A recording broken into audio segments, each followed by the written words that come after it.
What is going on, everybody? The Rose here. Welcome to episode 100, the milestone episode of Less Than Serious, if you want to consider it that, considering that it is technically 100 episodes between Drew and myself as the hosts. Drew did the first 55 episodes, and I carried it the rest of the way. So, you can see in the thumbnail all of our topics tonight. We also are going to talk about Bandai Namco laying off a bunch of staff after the successful launch of Dragon Ball Sparking Zero. Anyways, I am joined tonight, so far, only by MK Kratos. What's going on, Kratos? If you hear any chirping, that's on my end. It's my smoke alarm. Once more, causing me trouble. I haven't heard it yet, so we're all good. Dave Rose heard it on Casey's show on Saturday. Bro, I was going to join his show Saturday night, but I was watching the Yankees playoff game. Yeah, I had a couple people watching that too. I was watching the playoff game. I didn't actually start my stream until almost 1 o'clock in the morning. I turned Casey's stream on, like, during the 9th inning for the hell of it, just to see what he was doing. And they were, like, watching some food video. I'm like, what is this shit? I said in the chat, I'm like, what is this? That's a far cry from what we started with. Yeah. We started with talking about Review Tech USA deleting his channel. He deleted his channel? Yeah. The million subscriber channel? Yes. Wow. I did not know that. That's how we started the show. Wow. Holy shit. Wow, that's fucking news. Well, we're not really going to talk about that tonight because I didn't know. I mean, otherwise I would have. But, Yep. yeah, so when I got on there, well, let me make sure you're being heard, Kratos, because my thing is is telling me that there's no audio bit rate. Yeah, you're being heard, I think. All right, cool. Yeah, you're being heard. All right, cool. Yeah, you're being heard. But my God, it's been a train wreck this week for news. The last 2 weeks, the last 3 weeks has been crazy. There's been so much shit to talk about. Mm-hmm. But yeah, so Yep. I wanted to do. I just found out. Go on. I just found out an hour ago that the front man for Iron Maiden passed away today at 66. Jesus Christ. Now, that's ironic. Front man 66. in first recordings. That's ironic, 66, considering they have that song, Number of the Beast. Mm-hmm. What's going on, Bam? Couldn't stand that Waffles Waffle House guy. He was annoying as fuck. I'd have rather heard Kratos' fire alarm chirp. Yeah, that's what they were watching last night. They were watching some fucking food fucking videos. I thought I heard something about Waffle House. I even texted in the chat. I'm like, what the fuck are you watching? I saw that. I'm like, yeah, I'm not fucking watching this. I'm not fucking coming on this. Absolutely not. I mean, to be fair, I left the show earlier than expected that night because I didn't want to burden Dave with my chirping alarm system. But he said in this podcast yesterday, he'd rather have dealt with that than this guy. Yeah, that's what Bam said. I mean, I heard it like one time. To me, like, I'm used to it because like mine does that shit too. Mm-hmm. You know, once in a while, but it's not that loud to me, and I'm wearing headphones. So if I'm not hearing it that loud, then it shouldn't be too bad. All right. What's going on? Arushin Chu. I'd rather hear Rose farting than Casey watch a food eating video. Oh my God. Oh my God. Arushin Chu. Oh man. But yeah, so real quick, I just want to mention, since I've been talking about the MLB playoffs lately, the World Series has been decided as of yesterday. The LA Dodgers and the New York Yankees will play off in the World Series. It is the cross-country. It is being billed as the cross-country World Series, obviously, from each team being on opposite ends of the country, of course. Yep. I mean, you had to have known the Dodgers were going to win in LA and win the NLCS. Yeah, they do. They weren't going to lose and have a Game 7 forced to be played in New York. No, it was going to be in LA if it was played, if it was a Game 7, because they had home field advantage. Okay, fair enough. But yeah, so they have home field advantage in the World Series. So the series will start the first 2 games in LA. It starts Friday night at 8 p.m. I don't know why they're starting the World Series so late, because it's going to go into November, possibly. Yeah. I don't understand that. Like, both teams have been Bam is decided. correct. Evil Empire versus the Antichrist Dodgers. Bam is correct on that comment. I don't know why they can't just start the World Series on like Wednesday. Why they wait until Friday? I can understand both. You know, you want to give both teams a few days of rest, especially the Dodgers, because they finished their series 1 day later than the Yankees did. But given fucking 6 days of rest and 5 days of rest is a lot. Yep. Because the weather's only getting colder now, so the colder the weather gets, the more likely players are going to injure Snow themselves. can happen as well in a World Series game potentially. Potentially, yeah. I mean, thankfully, as of right now, it snowed here in October one time a couple years back. I mean, thankfully the weather is not going to be nearly cold enough for that. But yeah, it's yeah. You know, the colder the weather is, baseball players open themselves up to more injuries, specifically. Excuse me. Specifically like hamstrings and stuff. So.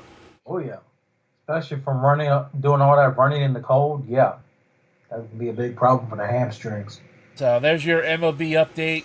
The New York Yankees won their series in 5 games against the Guardians, and the Dodgers destroyed the Mets in 6 games. And every game the Dodgers beat the Mets, it wasn't even close.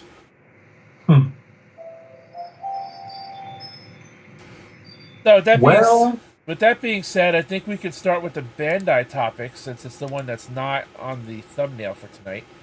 Yep, and then we can do the Wendy's Krabby Patty meal, which I've had the pleasure and displeasure of eating. I only say displeasure because you'll be saying the same thing when you hear the price that I paid for this damn thing. I can only imagine. Let's just say the burger itself at a local Wendy's here was $6. Yeah, they're about that here in Jersey too. I'm gonna have to look up an article for this, because the Dexerto post you gave me. Fuck. I don't know why I'm coughing all of a sudden. The Dexerto post you gave me from Twitter, they usually provide a link on their articles, even if it's one they wrote themselves, but this time they didn't. That's interesting. Maybe because the layoffs probably haven't happened yet, possibly. But it did cancel 2 games, One Piece game and another Naruto game.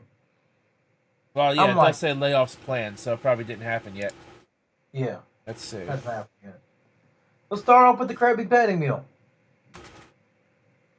If the layoffs haven't happened yet. They're planned. They're planned. I still want to go over it, though. All right, go ahead. There, I just had chicken. You all right, dude? Fuck. Dude, I just had a chicken sandwich. And all of a sudden now I'm coughing. I hope you're okay. 200 Bandai Namco employees reportedly moved. What? That was 6 days ago. Oh dear. Moved into expulsion rooms.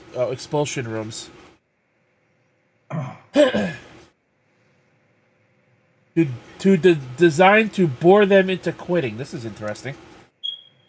This must be how they're laying off their employees. Expulsion rooms designed to bore them into quitting. Yep. Let me take a drink. Damn. Bam's like chicken sandwich from where? Russian Truth said, Casey, make that chicken sandwich. Sure sounds like it, dude. I had Tyson chicken fritters I got from the store. I made them. You didn't have any of that like meat that's been like that's been on recall as of late. Oh, lunch meat? I have not touched any deli meat in a while. Oh, it's not just lunch meat; it's frozen dinners too. Oh no, I didn't have that. I mean, what I had was frozen, but it's it's different. Gotcha. Feels like I got a crumb stuck in my throat or something. That's what it feels like.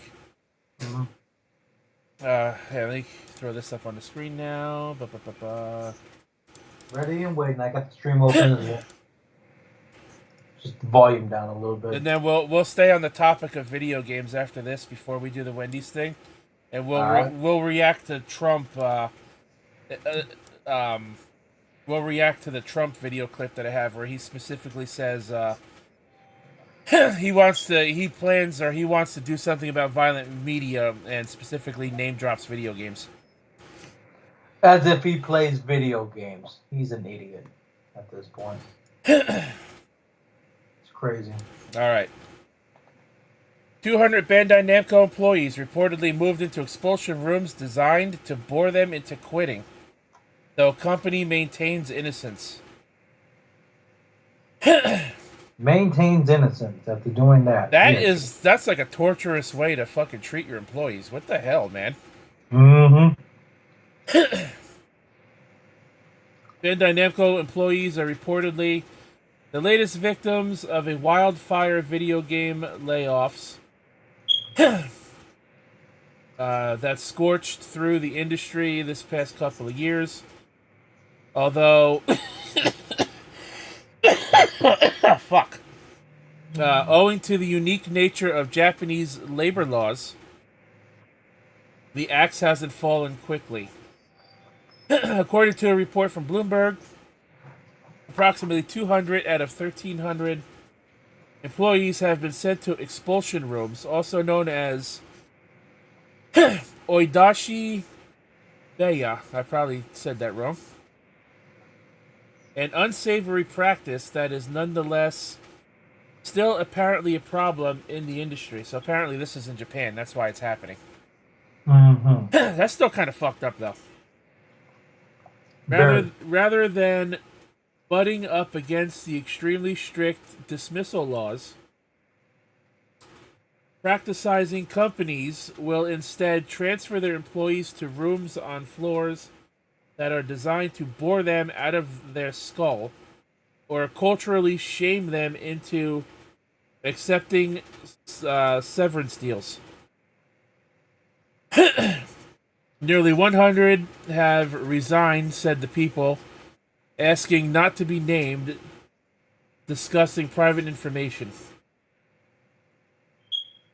This coincides with several canceled projects for the company. Blue Protocol was shuttered in August, and the article also claims that several games, including one that features characters from anime, Naruto, and One Piece, as well as a project commissioned by Nintendo, had their curtains called in a similar fashion. Wow. Bandai Namco, however, maintains its influence in the face of that claim. Some employees may need to wait a certain amount of time before they are assigned their next project. But we do move forward with assignments as new projects emerge. There is no organization like an Oidashi Beya at Bandai Namco Studios. Fuck. Jesus Christ, dude. I don't know why I'm randomly coughing. I was fine all day. I eat dinner and I cough. Get some water. Out of fucking nowhere. After this article. I already took a sip of my Coke Zero. It ain't fucking helping. Well, as soon as I hit the start button, I started coughing.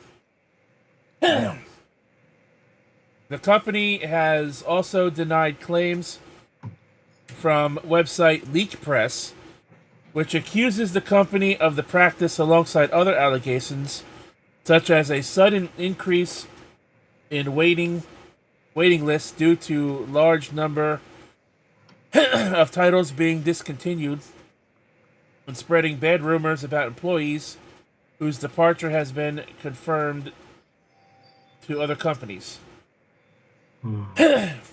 Such denials are to be expected, though, which expulsion rooms are still a problem in Japan.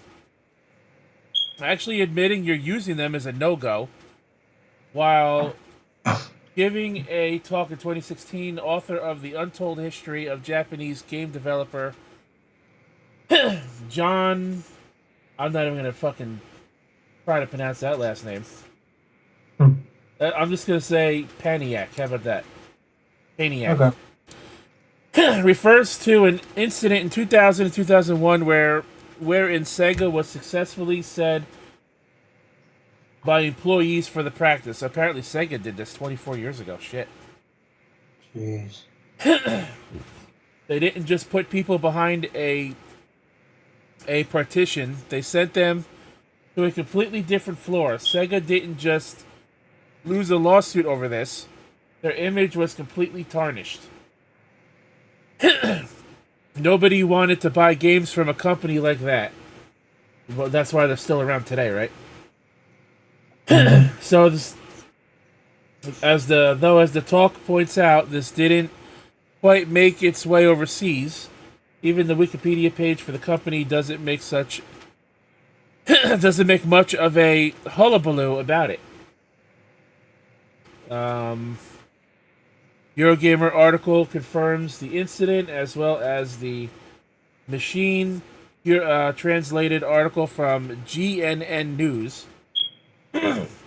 confirming the victory. It went to court, and Sega also issued an apology. In other words, if Bandai Namco is in fact guilty of this practice, then it's unlikely to admit it until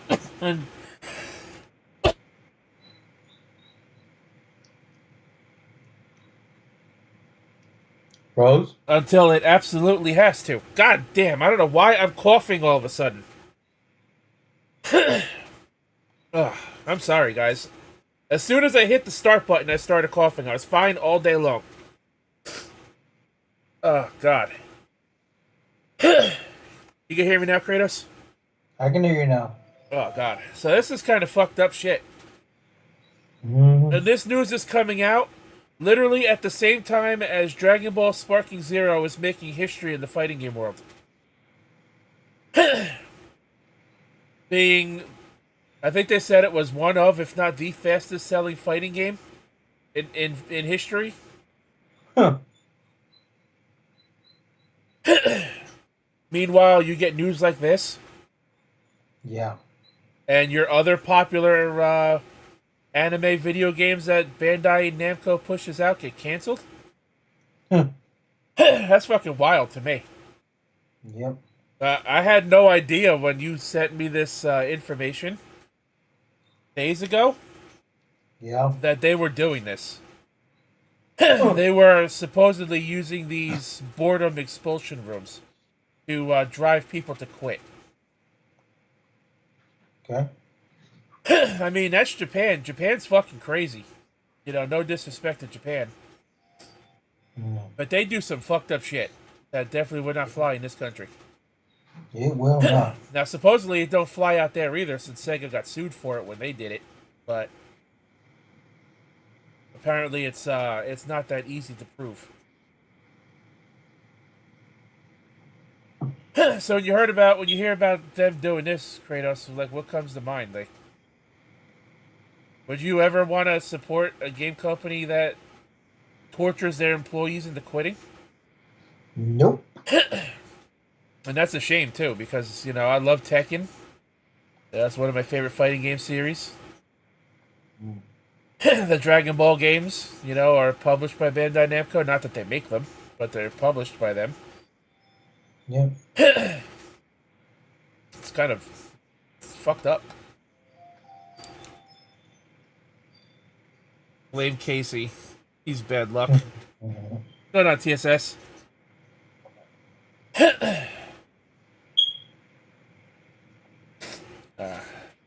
You got anything to add to this, Kratos? You want me to move on to the next thing? You can move on. I have nothing to add here.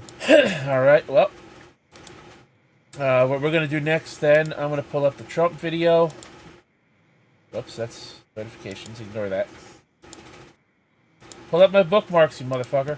Jesus. All right. So here's the Trump video. Don't play it yet. Don't play it yet. Shut the fuck up. All right. Now, this is legit, even though it's coming from what was that? It's coming from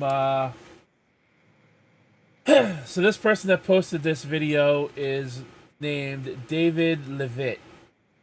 Donald Trump says he will ban video games. He didn't necessarily say that, but he didn't necessarily not say that.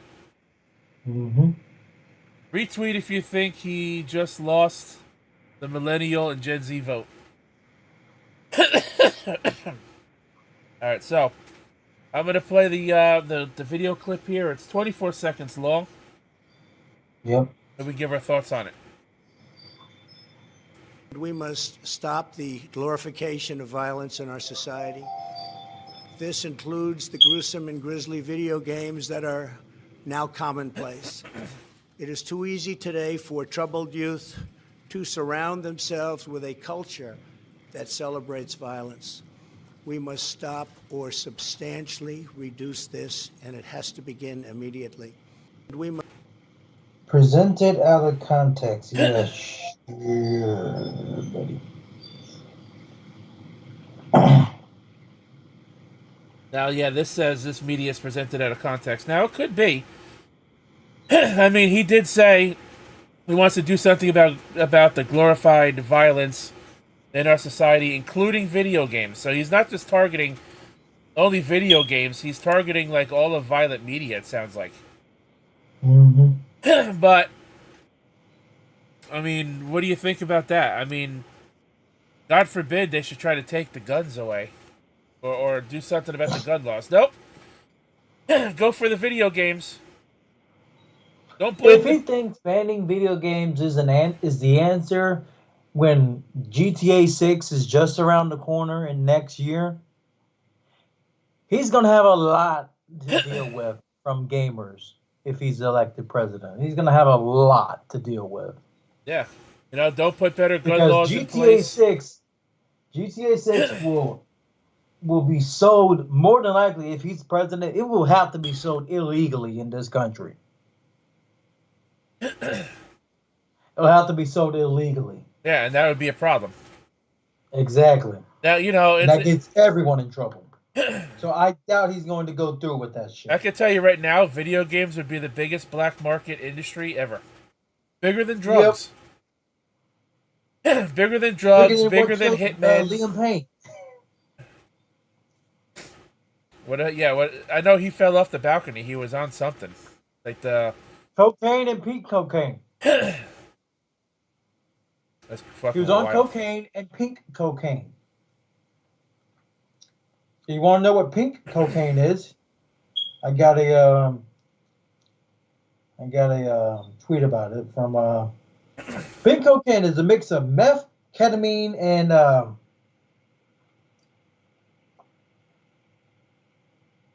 guess what is it?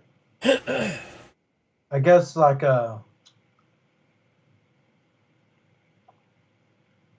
MDEA. I have no idea. I don't follow anything. It was on hardcore drug related. Drugs. It was all hardcore drugs, but those three I just mentioned are the mixture that make pink cocaine. Kids, do not write that down. But yeah, anyways, you know, he specifically name drops video games like, oh, we got to do something about the violent video games in our society. Like, motherfucker, why don't you do something about your gun laws if you become president again? Why don't you work on doing something about your gun laws and having better gun laws?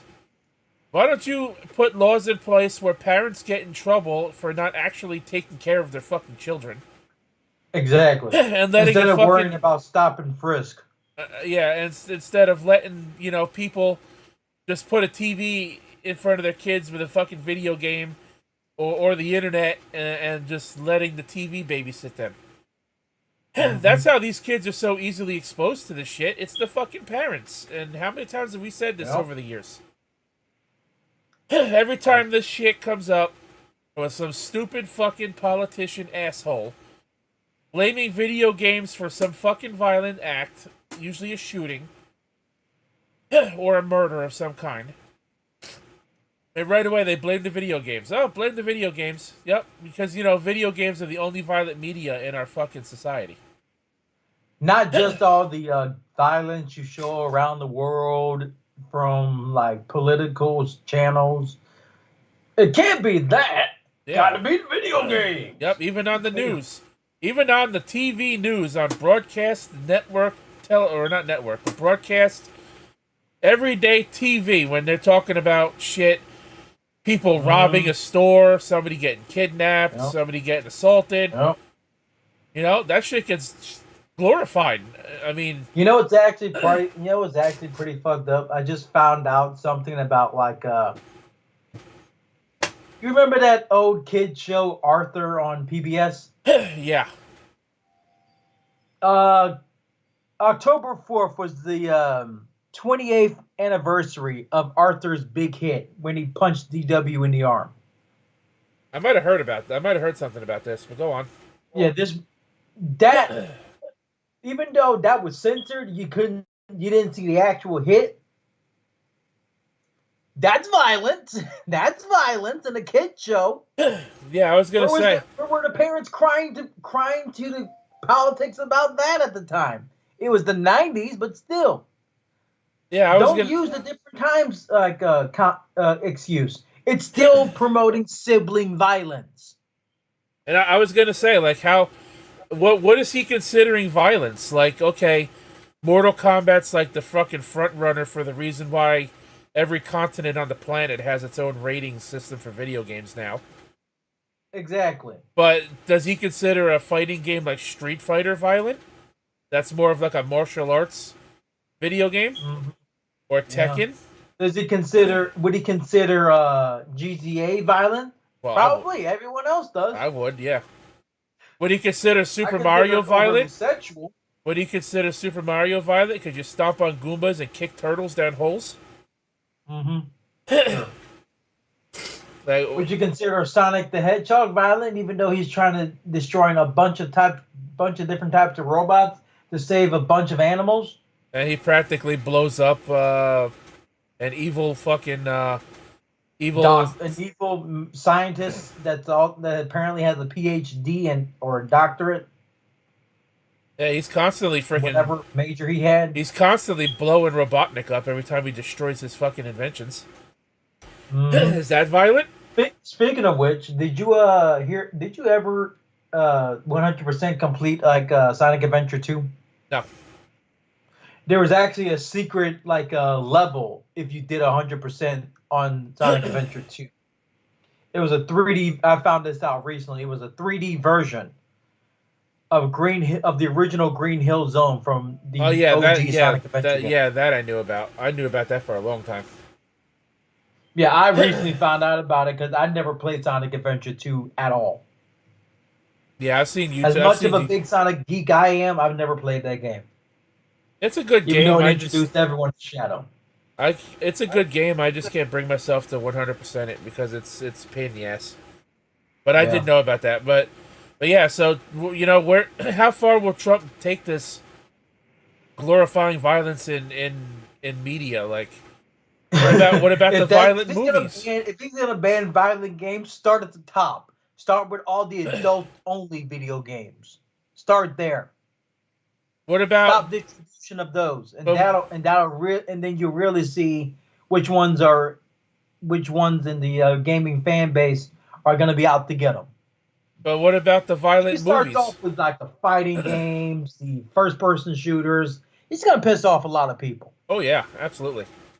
If he doesn't start at the very top of the tiers of video games, the adult-only rated games, like the one Casey played from Atari. But here's the thing, though. What about violent movies? Right? How many movies are there with people, R-rated movies, people getting killed, people getting shot? You'll put Keanu Reeves out of a job if you do that. What about all those movies that have rape scenes in them? Thankfully, It's not real rape, but any movie that depicts rape is fucking, first of all, it's bullshit. That's disgusting. That I should mean, not think that about should this. be abolished in itself. I will Yeah, say that I've much. seen like. Have you seen the girl with the dragon tattoo? No, The movie. It's a movie. no. It's actually like there's actually like a Swedish version of it, the original, and one with Rooney Mara in the reboot in America. Well, I wouldn't call it a reboot. It was kind of like a British type of version, but it got rebooted for American audiences. But both versions included some of the same scenes that happened with the female lead played by Rooney Mara and the original lead female. Both had essentially a vindictive landlord that used the female lead as essentially an object to have sex with. And then there's an implied rape scene where he pretty much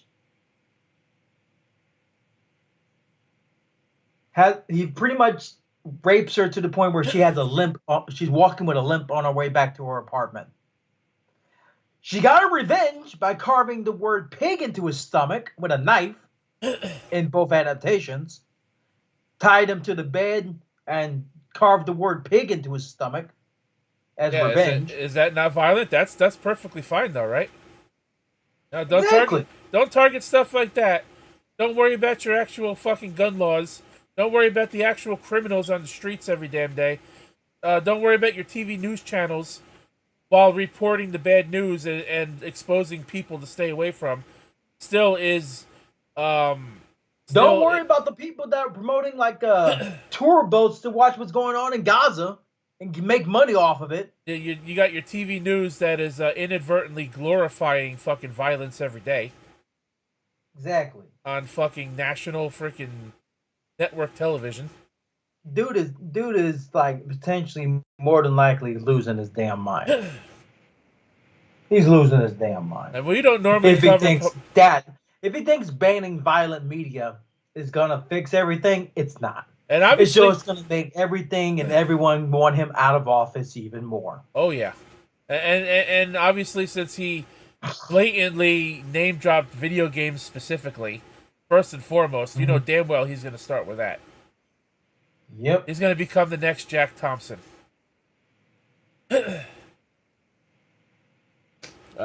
Speaking of which, TSS, you do know that like in the newer adaptations of Home Alone 2, they edited out Trump from the film entirely. That's funny.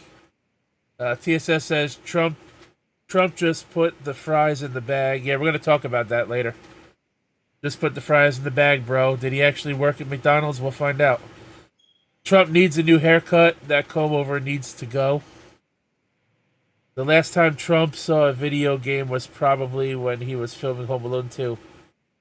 I lost mine a long time ago. But either way, like that is true because they edited him out when he was president at the time. Yeah, because he was impeached twice. Yep. Somehow, possibly getting a second term in office. But if you have the VHS tapes, can't edit those. Can't edit those. So he's on the VHS tapes of every Home Alone 2 VHS tape. Yep. Well, there you go, guys. So what? Anything else you had to say about Trump and his stupidity and his fucking newfound crusade against violent media?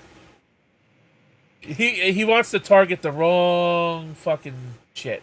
I pointed out every single thing he could be. We pointed out every single thing he could be targeting as violent media. He could target like the Japanese adult-only games and stop sales from hitting America. But then again, some of those games that are adult-only in Japan, they stay in Japan. And I've seen some really fucked up ones online. I don't want to expose my search history, but you can check GameFAQs for half of them. There's walkthroughs on some of these games on GameFAQs. Well, I mean, the adult only games I don't think anybody really needs to worry about banning those because the stores do a good enough job banning those themselves. Yeah, Japan has a tough time with that. Well, not Japan's gonna Japan, have a but tough time with that. at least this country, we're not worried about Japan. That's whatever. I mean, like I said, if he wants to stop some of those games from hitting the streets in America, he can ban those because that's considered violent. Some of them are sexually violent. And what about violent music? When all you got That's gonna put a lot of black singers out of a job. Let's be real. He's gonna put a lot of black singers. But he wants to target and he wants to do something about violent media. What about all the violent music out there with all these freaking people? Exactly. All these people, and I'm not just talking about rappers. I mean, it's mostly rappers. Don't get me wrong. No There's offense, some no offense to the black community. I'm not taking shots at anybody, but I'll take as many shots as I want of some of these black artists. Well, you're black. That You call can. themselves rappers. Nothing Nothing is entertaining when you're mumbling through your fucking words. That's not entertaining. That means you have a fucking speech problem. Well, I'm just saying, like all the violent fucking music, like all these people that sing or rap about shooting somebody or committing a crime. Rap has devolved into sex and the three or four things: sex, drugs, guns, and gang violence. Four alcohol. things. That's all the rap business is now. Driving fast and alcohol. I would say 6. But anyways. Go ahead. But yeah, so yeah, what about that fucking? Do you remember that song from that fucking rap fucking group, Immortal Technique? That song pissed me off. Huh. Never heard of that one. You never heard that one where they were freaking the guy the guy, I don't know if it was the person who wrote it or if it was the person singing it, or rapping it, I should say, actually made the song actually about a crime he actually did commit, and it was like about sexual violence against a woman. Oh, god damn. I think he raped her and killed her or some shit. I don't exactly remember how it goes. But for some reason, that song got really popular in the mid-2000s. I fucking I was too hated busy it. listening to pop culture music at that time. I hated that fucking song whenever it was mentioned or played by anybody. The last song I listened to just recently that was about straight up drugs was That's Coke by La Coca Nostra. That was a bunch of like conglomeration of rappers that I've never even heard of. And the only reason I found out about the song, someone made a compilation video of New Jack moments with that song playing in the background. Go figure. Because that song actually fits New Jack to a fucking T. And rest in peace, New Jack. I'm talking about the wrestler. Yeah, I know about New Jack. Yep. Yeah, someone made a compilation video on Twitter where that song was playing in the background for some of his like wrestling moments in his career back in ECW. People honestly were thinking he was coming back to wrestling with that as his new theme song. I'm like, no, he's retired. Then after that video came out, and like, no, he's dead. Like, wow. But yeah, so that's it on the fucking violence in media bullshit. The guy's got his fucking priorities backwards. He wants to target the video games, and probably only the video games, because movies make too much money. And he'd probably be, let's be real, he'd probably be targeted by every black gang on the planet if he went after the fucking music industry. If he went after the music industry, nobody will want to see him in office. If he goes after music, and that's one of the biggest influences on the planet, is music, one of them,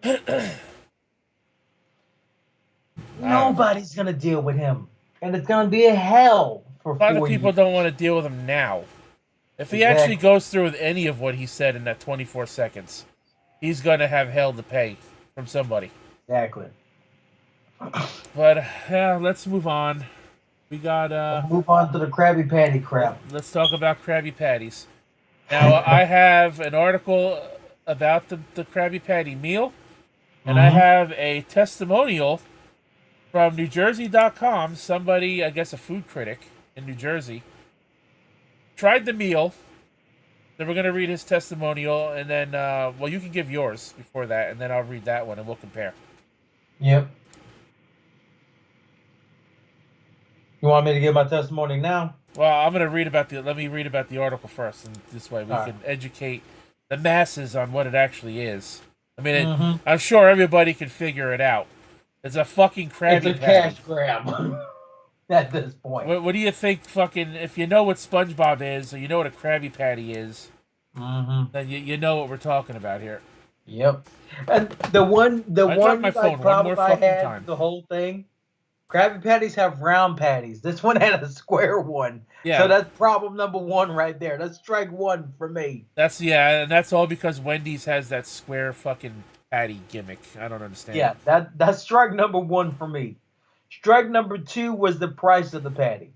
And I'm gonna say it right now. $6 fucking for just the burger alone is a waste of money. I'm not surprised. The meal itself. The regular meal, small meal, $10. $10 for a meal. For a small. For a large meal, you're looking about $12, $13. I'm like, y'all fuckers out of your goddamn minds. You know? It's fucking ridiculous, but thankfully I stopped coughing. Anyways, again, sorry about the first 10 minutes of the stream with a lot of that loud coughing. And the thing is, I think talking about Trump really got that cough out of you. I even did mute the mic, but because I didn't move my hand fast enough after muting the mic, I accidentally unmuted it, so you guys heard all my coughing anyway. So anyways, here we go. Krabby Patty. Are you ready, kids? Wendy, SpongeBob, Krabby Patty, and Frosty are officially here. You can now go to Wendy's. Okay. You can now go to Wendy's and ask for a Krabby Patty. And Mr. Krabs won't get your money. Or will he? Who knows? Well, Plank is probably pissed off about this whole damn thing. He's been trying to get the Krabby Patty formula for years. You know what's... And Mr. Krabs somehow gives it to Wendy's. You know, he probably feels like he probably feels left out. Now, I don't know what exactly chum tastes like, or what chum really even is in the food industry. Mm-hmm. But somebody one of Wendy's rivals ought to make a chum bucket meal, just for the hell of it. Just do it. Just do it, just for the hell of it. Even the people have figured out the secret formula for years at this point. They figured it out years ago. Oh, I'm sure. It's just the clues are right in front of you. The Krusty Krab looks like a crab trap. Yep. It's crab meat, obviously. That's why it's called a Krabby Patty. And even Mr. Krabs himself in one episode eating a Krabby Patty said, this was actually on the show, so that's what I taste like. Yep. And then all the condiments and everything you put on a regular burger. So. Exactly. Anyways, on October 2nd, the fast food chain announced a partnership with Paramount in a celebration of 25-year anniversary of SpongeBob SquarePants. Wendy's Krabby Patty collab. Fuck. Yeah, started in '99. Yep. Krabby Patty. It's still teaching kids how to be dumb as rocks. Yep. Yeah, so it's a Krabby Patty collab. This beef and sponge team up includes the Krabby Patty collab burger and pineapple under the sea frosty. Available in the U.S., Canada, and Guam. Started on October 8th, which was 13 days ago. Yep. First found out about the collab back in August, which I didn't hear about it back then, when an internal Wendy's memo dated August 16th leaked online. Social media users have hypothesized how the cartoon patty might taste IRL for years, and now they'll get their answer. No, they won't. Technically, they won't. It's a Krabby Patty in name only, but yes, you can still go to Wendy's and ask for a Krabby Patty. If you've ever wanted to go anywhere, then ask for a Krabby Patty. Now's your chance. Wendy's version of the iconic Krabby Patty features a quarter pound of Wendy's beef, square beef, mind you, 2 slices of American cheese, lettuce, tomato, pickle, onions, and a top secret Krabby collab sauce served on a toasted bun in that order. Can you say one crying Johnny coming up? God.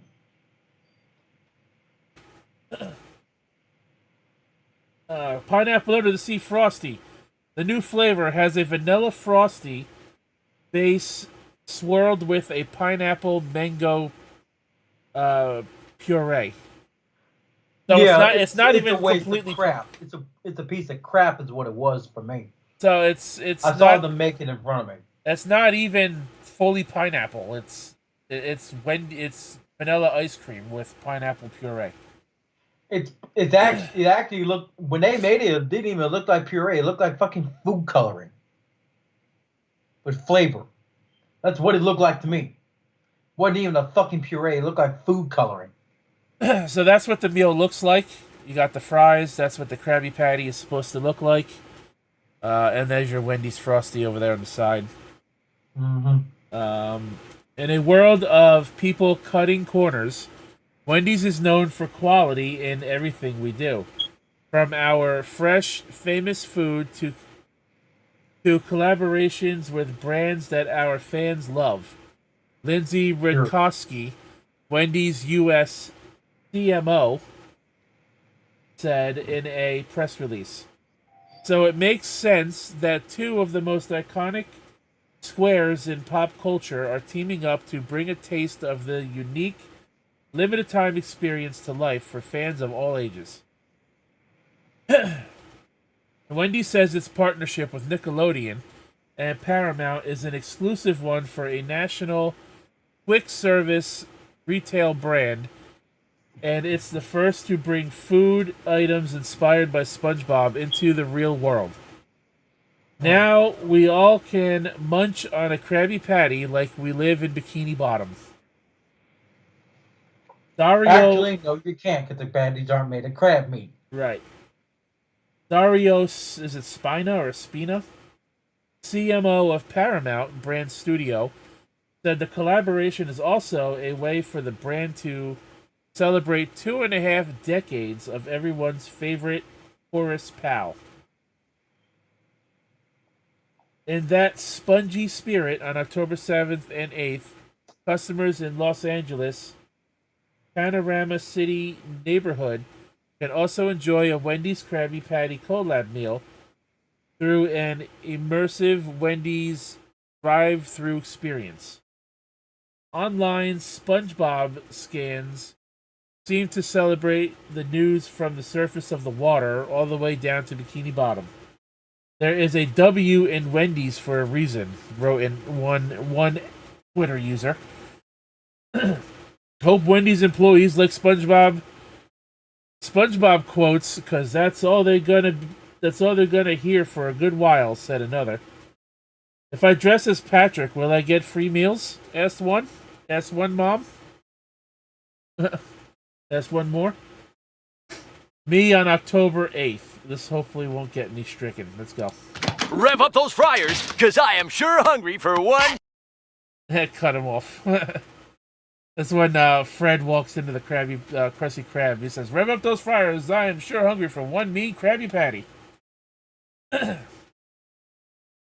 Let's see. Will Wendy's ever share the recipe for its top secret sauce? Asking for a friend named Plankton. Cue Mr. Krabs' cackle. Oh, Jesus. All right, Kratos, so tell us of your experience buying and eating this Krabby Patty.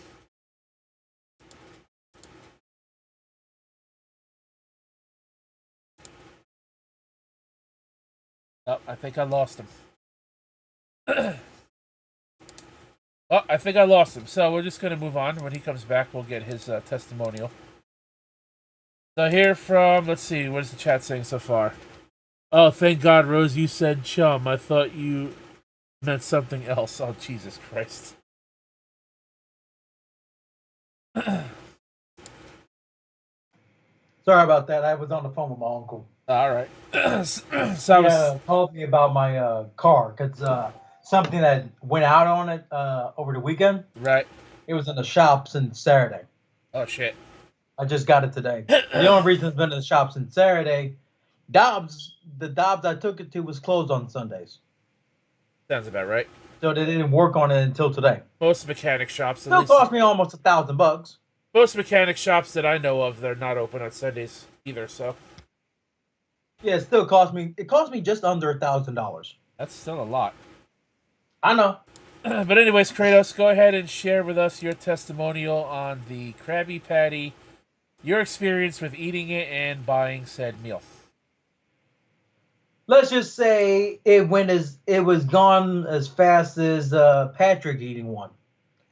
I didn't really taste too much of it, but everything I did taste, I was disappointed. I looked inside, I saw 0 tomatoes, 0 onions. I got the mac sauce. I got the secret sauce. It looked like fucking mac sauce from fucking McDonald's, to be fair. I had lettuce, cheese, the meat, no tomato or onion. Go figure. Isn't that like a staple of any fucking burger? The frosting, I already said what I said about it earlier. It was also disappointing. The only saving grace was the damn baked potato I got. That's my side. Because you can swap out the sides on the app. So you could get the French fries or something else. Yeah, you can get French fries or a baked potato. Any French fry, mind you. But like the specialty fries, you'd have to pay extra. Of course. Only pay like 50 cents extra for a damn baked potato. Chili cheese as well. Chili cheese baked potato. It was fucking good. Now let me just say, did that meal cost you $6, or was that just for the burger itself? The burger itself is just $6. The meal itself, the meal I got, almost $12. God damn, dude. That's because I got a large Frosty, and they put it in like one of those, and they're large Frosty. Let me turn on my camera real quick. Large Frosty. Hold on one second. Let me get you on the screen then, if you got the camera on for a moment, so everyone can get... Large Frosty was in like a medium-sized cup. A medium-sized plastic cup that you would have like frozen the Dave's lemonade stuff in. Go ahead. It wasn't even a real large Frosty. Go ahead. The large Frosty, from what I've seen at other locations, are in the large Dave's lemonade cups. Go ahead and show that. Go ahead and show that size perspective again. I got you on the camera now, so everyone can see.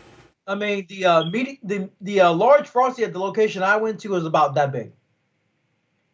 Yeah, that's about right. Yeah, the large is not as. But I had a large Frosty from a different location that was bigger. That big. Oh, bigger.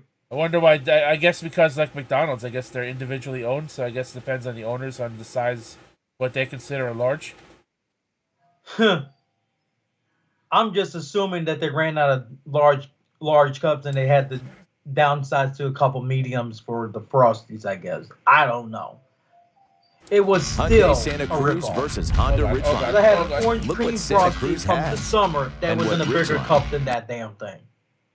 As a large. I just had this fucking video ad fucking playing. Just started playing on its own. Huh. Well, the camera's off now. Hold up.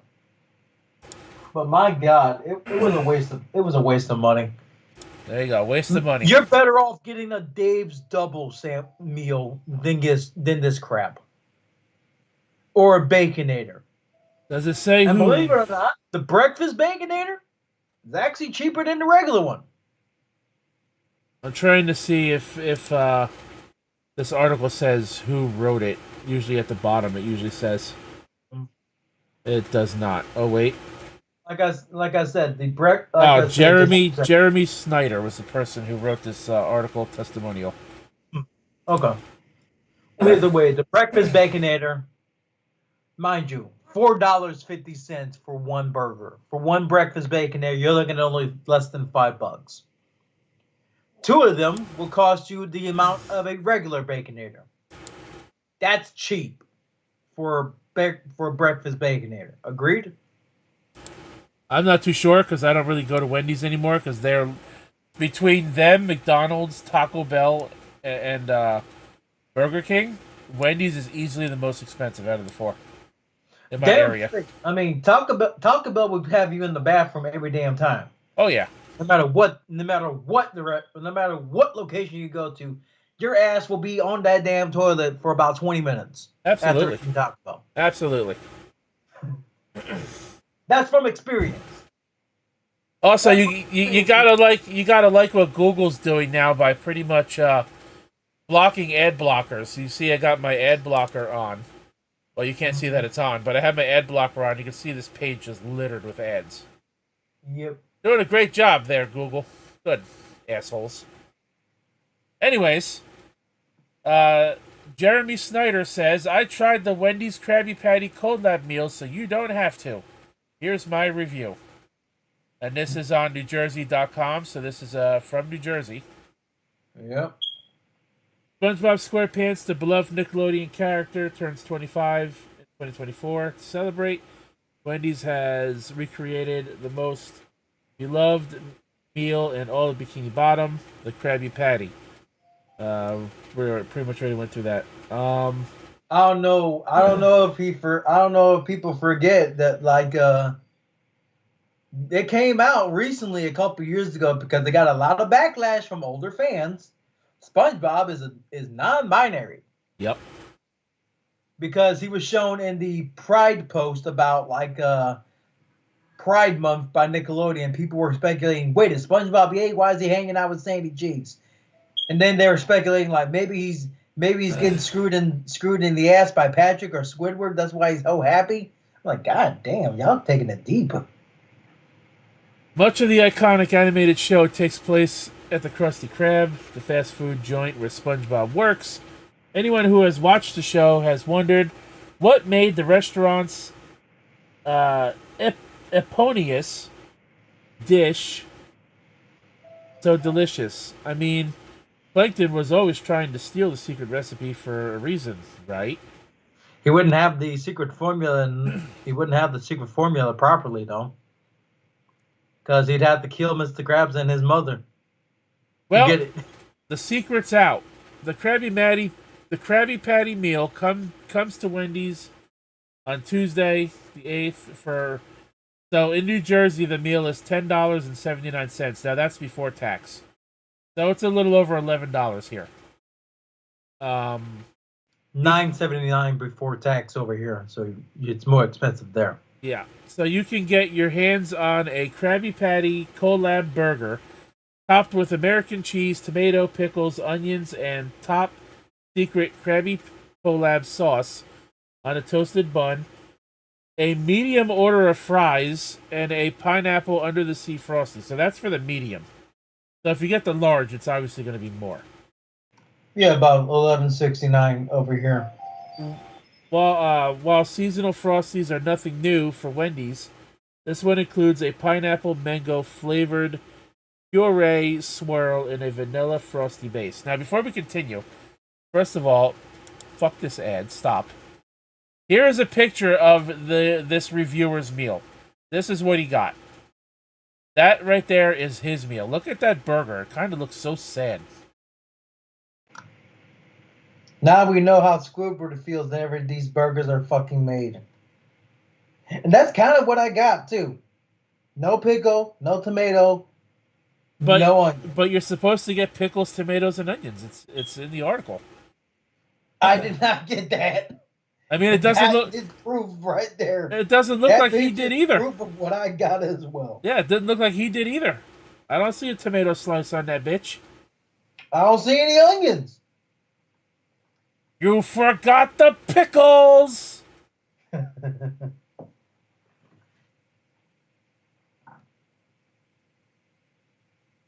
You know, Anyways. I should have pulled a bubble bass and said, "I believe you owe me $10.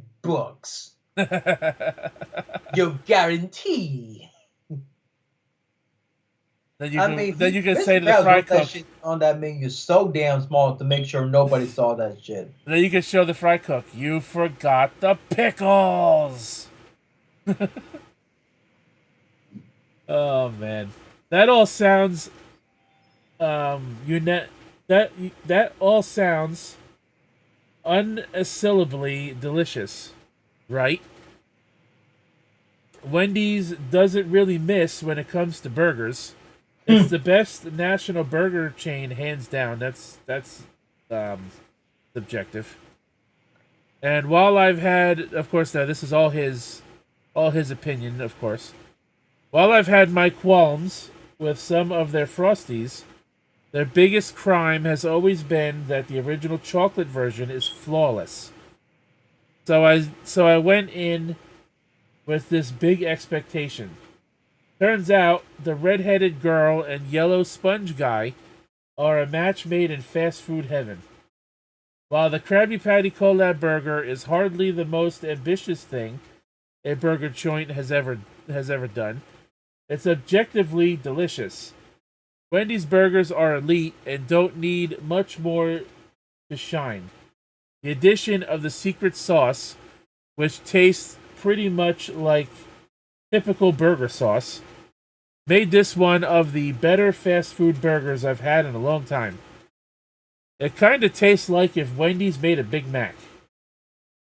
The Frosty wasn't quite as impressive. Mac sauce.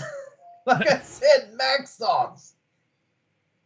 The Frosty wasn't quite as impressive. The pineapple mango puree tasted painfully artificial at first, considering Wendy's hasn't been able to make peppermint or strawberry taste real. It's unsurprising they'd struggle with more ambitious flavors, but after a few bites, I started to like the fruit flavoring better. Because you're masking the taste with the burger, that's why. Even if it was more mango than pineapple, though by that point, the puree was gone and I was mostly just eating a vanilla Frosty. Wendy says the Krabby Patty meal is only available for a limited time, which is a bummer. I'd get this burger all the time if I could. Okay, so it sounds like this person was probably paid by Wendy's, based on their opinions. Now, I'm not gonna say he didn't genuinely enjoy the meal, but it sounds like he was fucking paid for his testimonial to get a good review.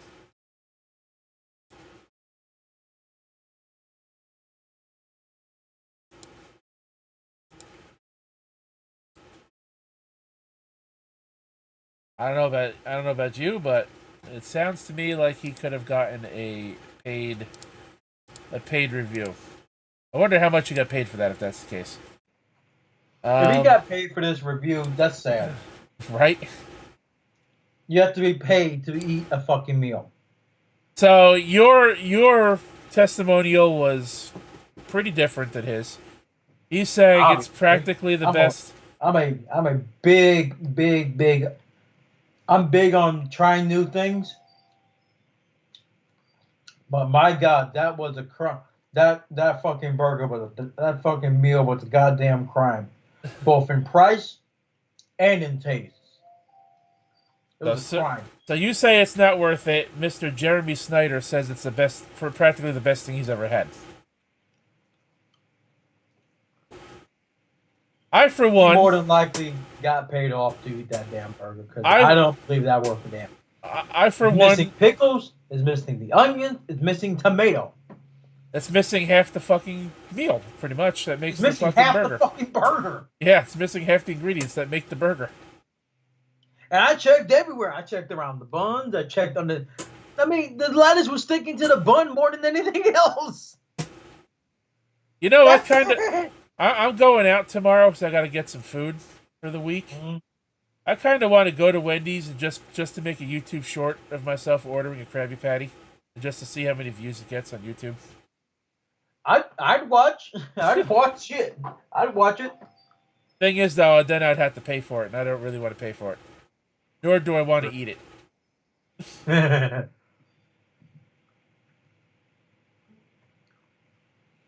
don't blame you, man. It's a ridiculous notion to charge that damn. You're charging more than the damn show. Think about that. You're charging more than what the damn show pays, what the people on the show pay for it. You know? Yeah. And that's what Mr. Krabs on a good day. $3 just about $3 on his fucking show's menu. They're charging double that for one burger. Think about that. Yep. The Krabby Patty on SpongeBob is $3. On real life, it's $6. That's literally a crime, almost. If you want to keep it to the, but then again, you have to think about market price and inflation. That's the two big problems on why it was $6, in my opinion. The market price for meat and everything else, and inflation. But the entire problem with the money, with the currency thing in this country. It's ridiculous. Absolutely ridiculous.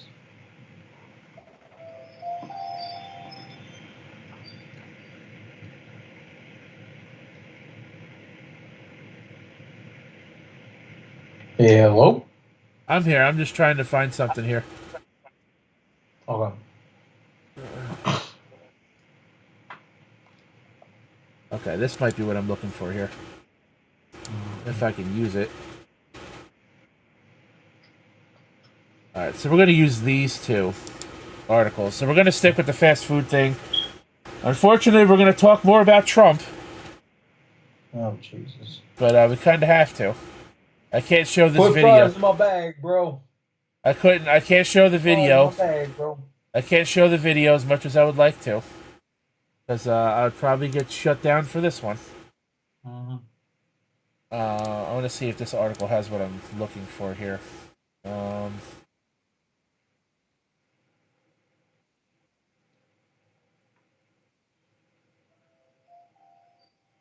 Okay, this is the tweet. This is the tweet that I want.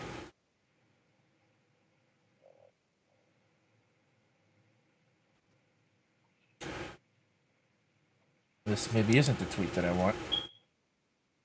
I want the tweet with the freaking picture of this supposed letter about the McDonald's being closed and this being a bunch of bullshit.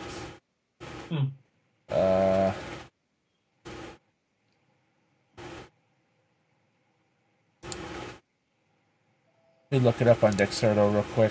I'll probably find it there.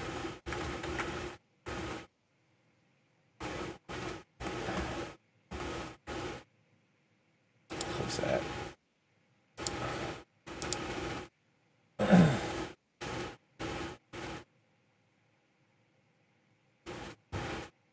Oh, right, I forgot about the TikTok thing.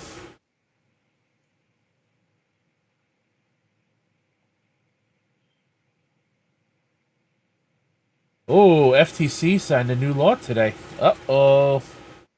About what? About writing review bombing and writing fake reviews for products online.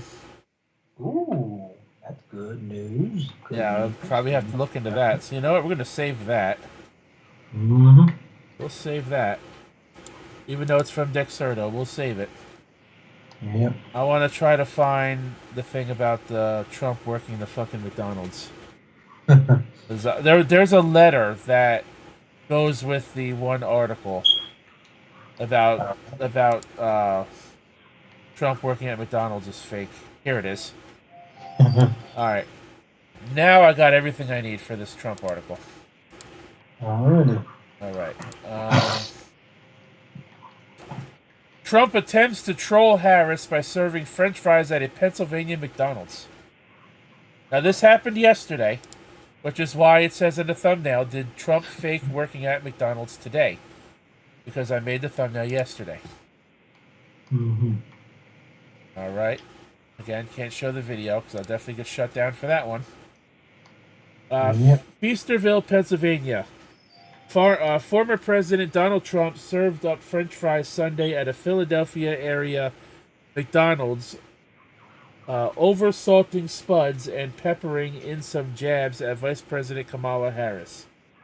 The franchise in Feasterville was closed for normal business during Sunday's photo op. The customers who went through the drive-thru were pre-selected by the franchise. So even NBC is calling this fake, apparently. And this is from NBC. This is owned by Comcast, by the way. The customers that went through the drive-thru were pre-selected by the franchise and local Trump campaign team. So yeah, real good job there, Trump. Yep. You had your own fucking Trump suckers, fucking doing this fucking work for you. According to a person familiar with the event, the cars were also screened and searched, and the people in them were wanded down, according to the source. The campaign visit is in the critical battleground state just over 2 weeks from Election Day, was designed to troll Harris, who has talked about working at one of the fast food chains restaurants when she was younger. Without evidence, Trump has accused Harris of lying about the experience as a way to improve her working class credibility. Trump repeated his unsubstantiated claims on Sunday. It was a big part of her resume that she worked at McDonald's. How tough a job it was, Trump said, in the restaurant in Feasterville, Pennsylvania. She made the French fries, and she talked about the heat. It was so tough. She's never worked at McDonald's. Neither have you shithead. Exactly. While Trump feels desperate, all he knows how to do is he can't understand what it's like to have a summer job because he was handed millions on a silver platter, only to blow it. Harris, according to her campaign, worked at a McDonald's in Alameda, California. During the summer of 1983, she was a student at Harvard University at the time and worked the register as well as the French fry and ice cream machines.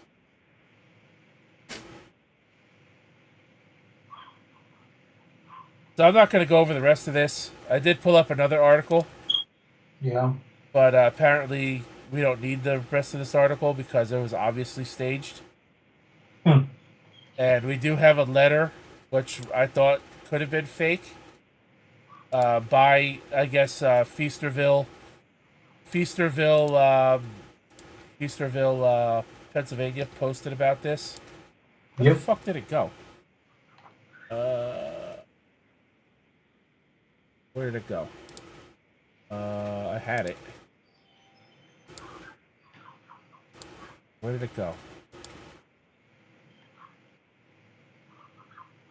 I don't know what happened to it. I had the fucking the tweet up. Oh, here we go. I'm an idiot. It was on my Twitter tab, not a different one. But apparently, people were, I guess, I don't know if taking this as real or fake or whatever. So apparently, this letter was posted on the window, one of the windows of this McDonald's. And it reads the following. We plan to be closed on Sunday, October 20th until 4 p.m. to accommodate a visit at the request of former President Trump and his campaign. While we are not a political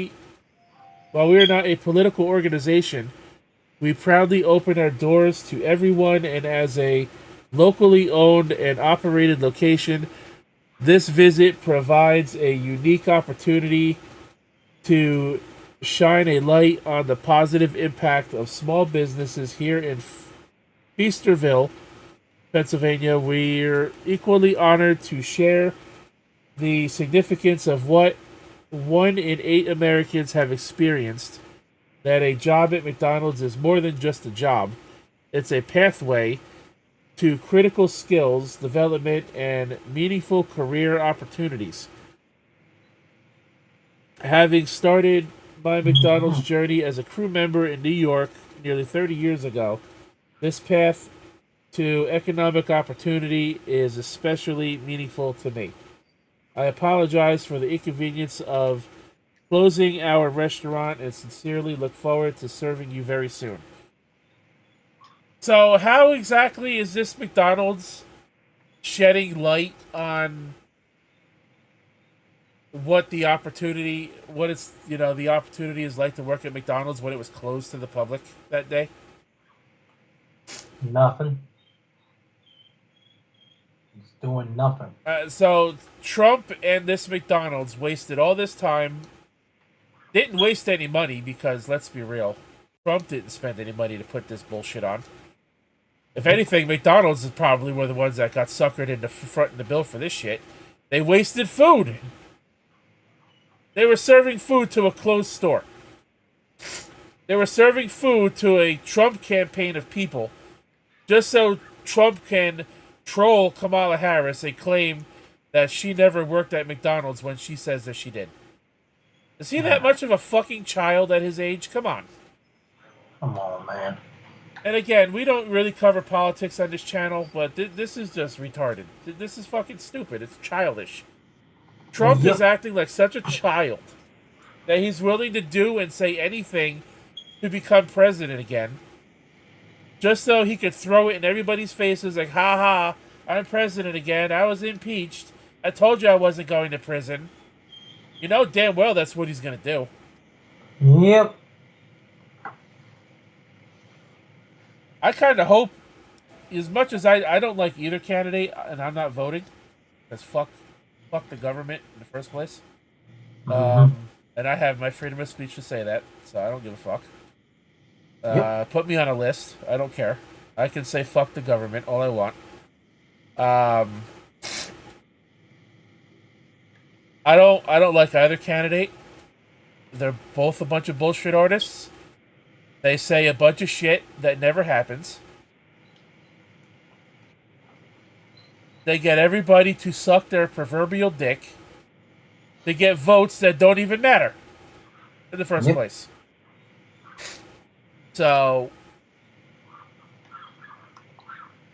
this is what we're stooping to. We're stooping to a 70-something-year-old man acting like a child and making fun of somebody who claimed to have worked at a McDonald's when she was in college because she's your political opponent running for presidency. It really is sad. It really is. Yeah. And this is what you have potentially going to run our country again.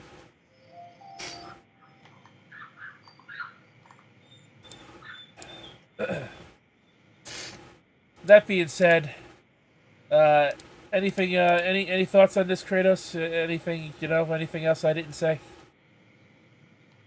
Nothing. Got nothing. All right. So what do you say we go to this new law, this new thing that I just found? Go ahead.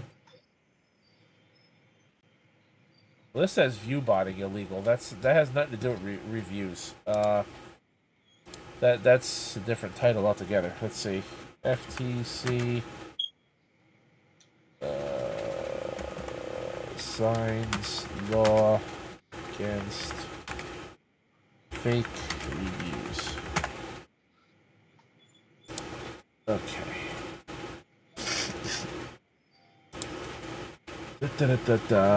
This is okay. Here we go. Yahoo Finance. This is a better source.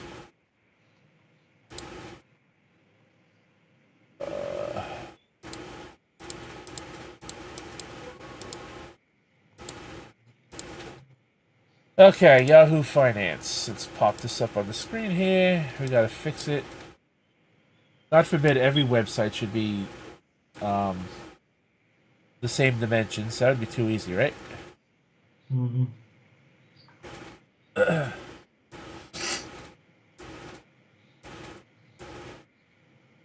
All right, so here's the page. FTC rule banning fake online reviews goes into effect. This was as of today, 7:45 p.m. So right before we went live. A federal rule banning fake online reviews is now in effect. The Federal Trade Commission issued the rule in August, banning the sale or purchase of online reviews. The rule, which went into effect Monday, allows the agency to seek civil penalties against those who knowingly violate it. And I quote from the FTC: "Fake reviews not only waste people's time and money, but also pollute the marketplace and divert businesses away from honest competition," FTC Chair Lena Khan said about the rule in August. She added that the rule will protect Americans from getting cheated, put businesses that unlawfully game the system on notice, and promote markets that are fair, honest, and competitive. Specifically, the rule bans reviews and testimonials attributed to people who don't exist or are generated by AI. People who don't have experience with the business or product services or misrepresent their experience. It also bans businesses from creating or selling reviews or testimonials. Businesses that knowingly buy fake reviews, procure them from company insiders, or disseminate fake reviews will be penalized. It also prohibits businesses from using unfounded or groundless legal threats, physical threats, intimidation, or certain false public accusations. So, can you throw review bombing into this ban as well? Because review bombers are all fake reviews too. Let's be real. Mm-hmm. This doesn't mention review bombing, but I think it ought to. I think review bombing, fake reviews because somebody is pissed off at a product or a video game. How many times have we seen that in recent years? Yep. That a new video game got review bombed to death because of something they didn't agree with. The Last of Us Part 2 comes to mind. Stuff like that should also be against the law, because again, that's unearned and it's unearned and it's false. Yep. What do you think about this rule? You think the government actually did something good there? I think they actually did. I agree. I give the government a W. Good job. Golf clap for you. Let me take a sip. So before we get to the next article, Kratos, how was your weekend? How did your weekend go? Outside of the obvious, which I talked about earlier, I think it was okay. Outside of my car, essentially, like That's an expensive fix. What the hell happened? well, the oil cooling system had a leak, and it leaked onto the timing belt. They had to fix the cooling thing, and then replace my timing belt for my entire car. Let's see. That does sound like shit, doesn't it? Yep. All right, so I'm gonna let you pick where we go next. You want to talk about that abomination of a cartoon, Velma, finally getting canceled after 2 seasons? Do you want to have a reminisce? Do you want to reminisce about Daniel Bryan's wrestling career, or talk about football? Football, because I don't know if people saw what happened on Sunday. If we're gonna talk about football. All right. That I sent you on Twitter. Now I'm not going to show the video because I don't want to. I'm not thought about showing the video, but at least like that's from Twitter. But you can like look up the article on it. It's on I think CBS Sports now. I think. Yeah, let's see. Just look up Patrick Mahomes' throat punch.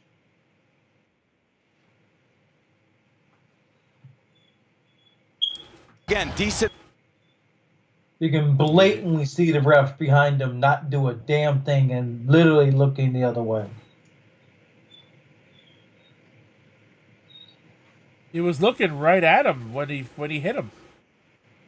His eyes were in a different direction though. He was looking at the play because there was an interception at the time when it happened. Oh yeah, he grabs his jaw and his throat. Yep. Referee blows the play dead.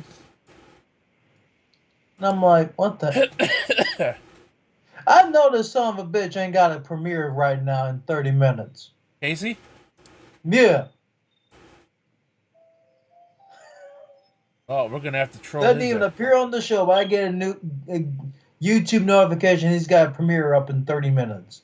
Oh, we're gonna have to troll his ass once he goes live. Huh? Oh yeah. It just popped up on my computer. I'm looking at that like, this son of a bitch. Oh, yep, there it is. Notify me, yep.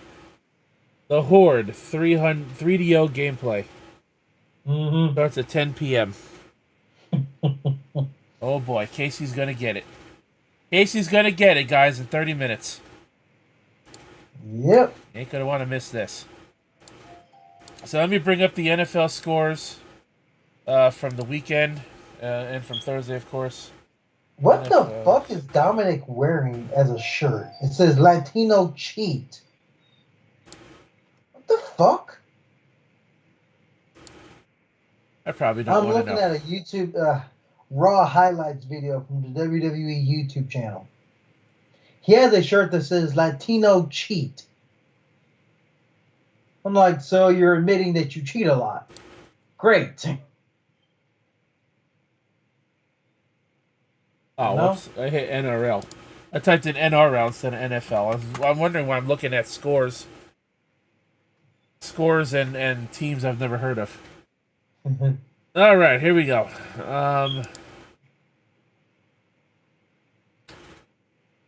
That's week 8 is next week. Okay, so up here. All right, week 7 started with the Broncos. They took on somebody. Yo, what? Hold up. Lillian Garcia's back now? What the hell? I know she was at Bad Blood. Like as a I mean, cameo. she's back as ring announcer. What the hell happened with Samantha Irvin? What is that? Why she fucking quit? Maybe she's just filling in. No, Samantha Irvin's out. Tonight was her last night. She's Really? out. Wow. She posted on Twitter earlier. Wow. She posted a thank you note. She's gone. What the fuck? So here's our scoreboard for week 7. Thursday night football. Broncos destroyed the Saints 33-10. The Jaguars beat up the Patriots 32-16 on Sunday, yesterday. The Lions just barely edged out the Vikings 31-29. Mm-hmm. The Bills beat up the Titans 34-10. The Seahawks beat up the Falcons 34-14. The Colts edged out the Dolphins 16-10. Now I'm going to stop right there and just say that if Tua does not come back next week, it is confirmed that he is eligible to return to practice this week. If Tua does not return to football on Sunday, the Dolphins might as well forfeit the rest of their season. Because Tyler Huntley, the guy that they signed to replace Tua for now, because Skylar Thompson is out and Tim Boyle sucks a cock. Well, he got injured during yesterday's game, and he was off the field on the sideline, showing that he was barely able to lift his throwing arm. God damn! How hard did he get fucking hit? So now Miami has no Tua, no second string shitty Thompson, no Tyler Huntley, who was 1 for 1. 1 and 1 in 2 games. So I can't say he was terrible because he wasn't. I mean, I've seen worse. Yeah. And now we have Tim Boyle, technically our fourth string quarterback, our practice squad quarterback, who they said during the game yesterday wasn't even practicing so that Huntley can have as much time as possible to learn the team's offense. That's who had to finish the game yesterday. A practice squad quarterback that wasn't even practicing had to finish yesterday's game.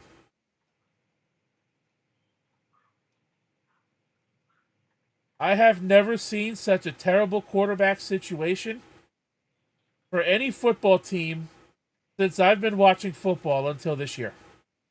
Oh my God. If Tua cannot come back next week, the Dolphins might as well just wave the white flag, surrender the rest of the season. Everybody who still has to face them gets a free win and an extra bye week. Yep. That would be me. I would not even bother taking the field. My God.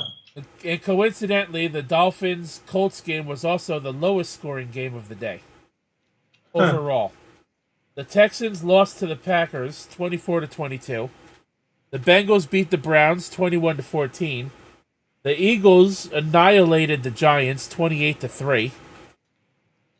The Rams defeated the Raiders 20-15. The Chiefs won Sunday Night Football 28-18. The Commanders did the Panthers dirty 40-7. Holy shit. The Steelers rocked the Jets 37-15. The Ravens are currently leading the Bucks 17-10 with it's about to go to halftime. And the Chargers and the Cardinals have no score in the second quarter with 13:54 left to play in the second quarter. Well, I got some slightly breaking news from an hour ago. All right. Gina Carano from The Mandalorian, who was fired wrongfully, in my opinion. Her lawsuit against Disney is officially going to trial. Oh boy. What's the lawsuit about? Do you have anything about that? She was wrongfully fired from her job at Disney for claiming, for allegedly supporting what Trump's allegedly showing support for what the Nazis did in the Holocaust, when that was a complete twist of her words at the time. And she was wrongfully fired for it. That's Disney. Yeah. No less. Wow. That's kind of shocking. Yep. So Well, she's suing them for I think she was suing them from defamation to begin with. It's now going to trial. How much is she asking for? I don't know yet. It's coming from the report is coming from someone named Thomas Bacon. I'm guessing like Reuters. I'm checking it out real quick. Hold on.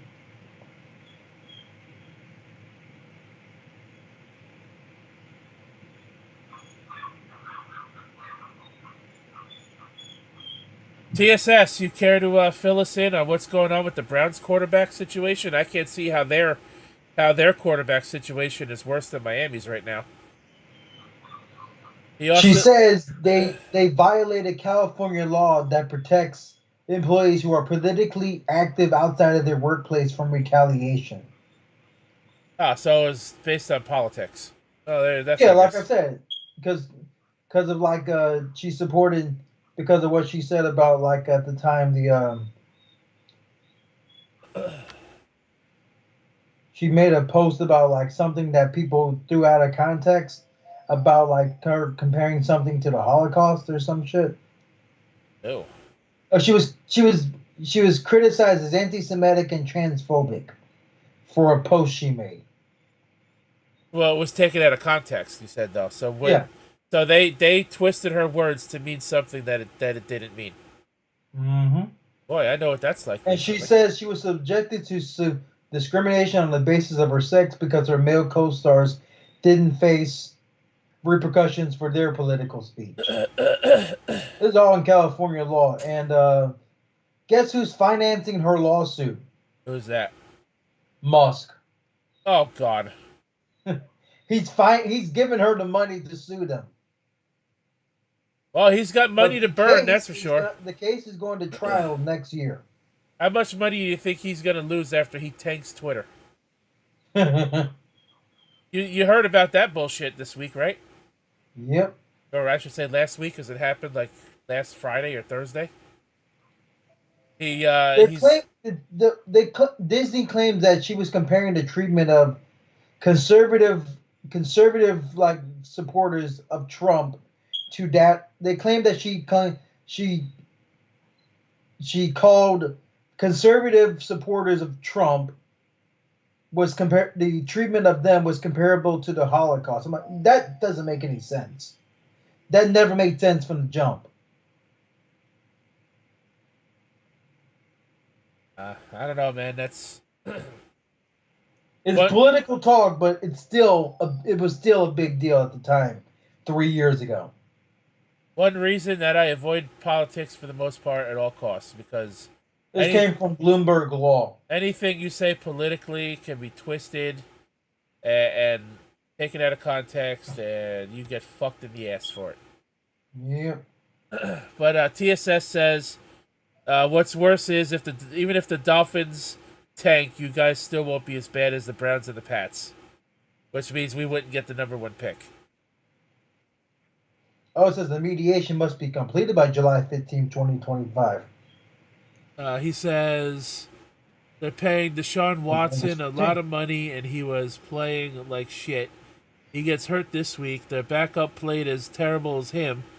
They had to go with a third-string quarterback, Jameis Winston. But at least Jameis Winston has some experience. Jameis Winston also has experience with like inappropriate activities with other women. Oh, as well. Played terrible as well. They're just downright terrible. I mean, I can understand where you're getting at, TSS, but the Dolphins had 3 quarterbacks. 2 of them went down 1 week after another. They signed somebody off of the Ravens practice squad to be the starter. He gets hurt.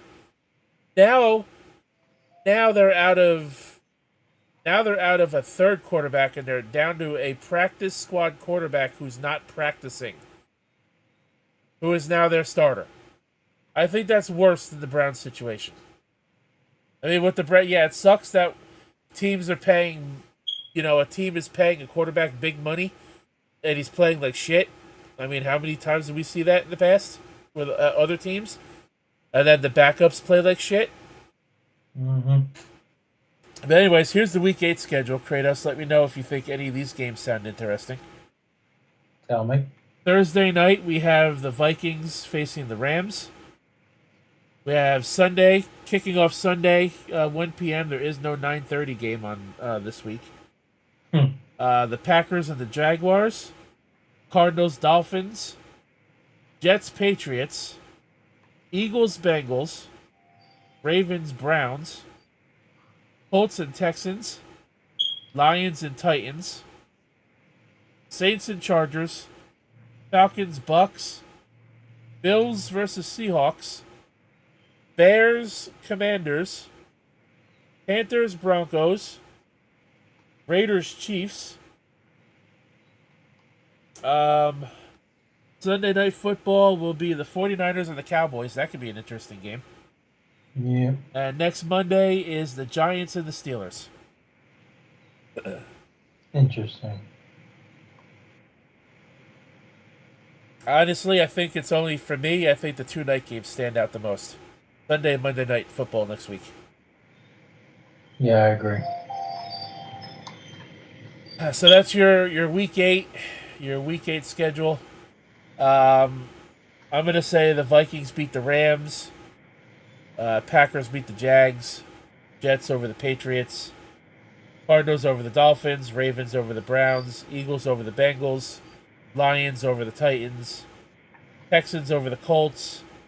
Bucks over the Falcons. Broncos over the Saints.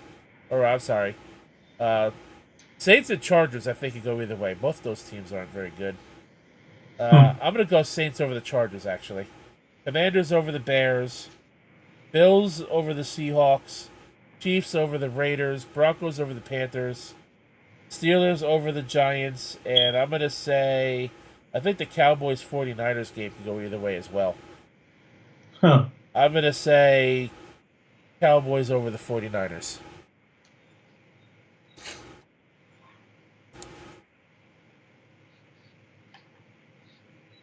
All right. So, we have now... let's talk about the Velma cartoon, and we'll wrap up the show looking back at Daniel Bryan / Bryan Danielson's wrestling career. All right. Let's go. Because then we could look up, we could do like a top 10 best Bryan Danielson matches. Mm-hmm. Or top 10 moments or whatever. Yeah. Let's see. All right, so Velma, show, boom. Right here.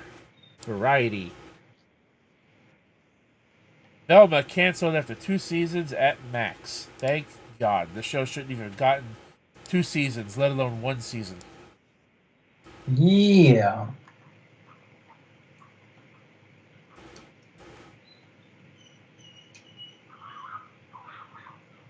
All right. The Max adult animated series Velma has been canceled after 2 seasons. The series started Mindy Kaling and was based on the beloved Scooby-Doo character. Season 2 of the show debuted back in April. The series served a prequel to Scooby-Doo with Velma and the other members of Mystery Inc. as high school students solving mysteries in the town of Crystal Cove. Prequel? That was a mistake from the get-go. It's a prequel. Prequel to Scooby-Doo. So that was we season 2. We had one of those. It's called a pup named Scooby-Doo. Yeah, so season 1, I don't know what season 1 was. Season 2 was a prequel.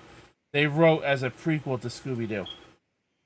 The voice cast included Glenn Howerton, Sam Richardson, Constance Wu, Russell Peters, Melissa Fumero, Sarayu Blue, Jane Lynch, Wanda Sykes, who was the only person on this list so far I've heard of, Cherry Jones, Frank Welker, I've heard of him too, Nicole Byer, Gary Cole, Andy Winslow, and Sarah Ramirez.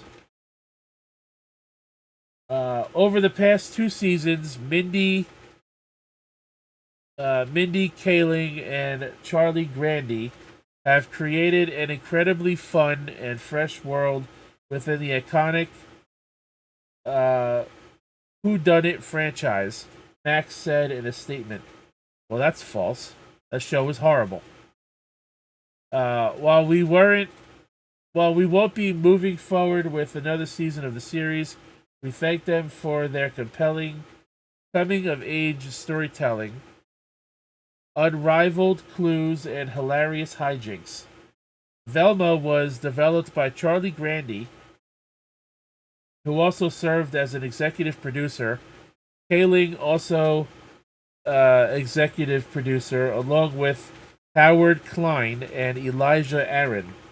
Jessica Kumai Scott was a co-executive producer, while Amy Winfrey was a supervising producer.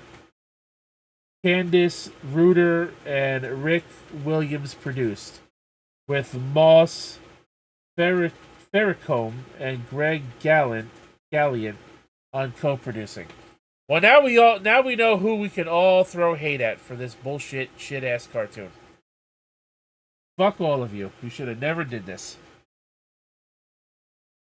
While there will not be a 3rd season of Velma, a Halloween special debuted on Max on October 3rd. Velma proved polarizing from the outset. No, it didn't. With Polarizing my ass. You made a white woman from the original show blackface. How is the fuck is that polarizing? Didn't they make Shaggy black too? Shaggy was Hispanic, and they made Fred look like a damn idiot. And they didn't even call him Shaggy. They called him Norville, which is, I believe, his formal name in the show, in the actual Scooby-Doo. No. I think it was Shaggy Rogers. I could have swore it was Norville. I thought it was Norville. Who knows? Who knows? But they made Shaggy Hispanic on that damn show. They put Velma in fucking blackface. They made like Daphne a fucking rich white girl douchebag, and they made Fred, who's supposed to be the planner of the whole Scooby-Doo series, a fucking dumb blonde, a stereotypical blonde.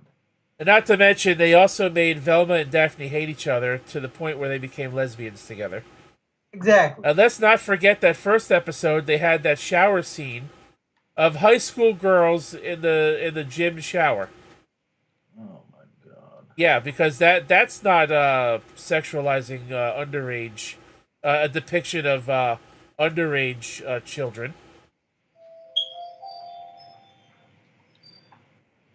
Wow. So Velma proved polarizing from the onset, with the first season holding just a 38% critical approval rating. Real polarizing, guys. Only 38% critics liked it. Polarizing, yeah, 38%. Nobody fucking liked it. On Rotten Tomatoes. In his review for Variety, Joshua Alston wrote, "These characters are just really unpleasant to spend time with." And it starts at the top with Velma, whose selfish and misanthropic tendencies aren't diluted by her moments of vulnerability.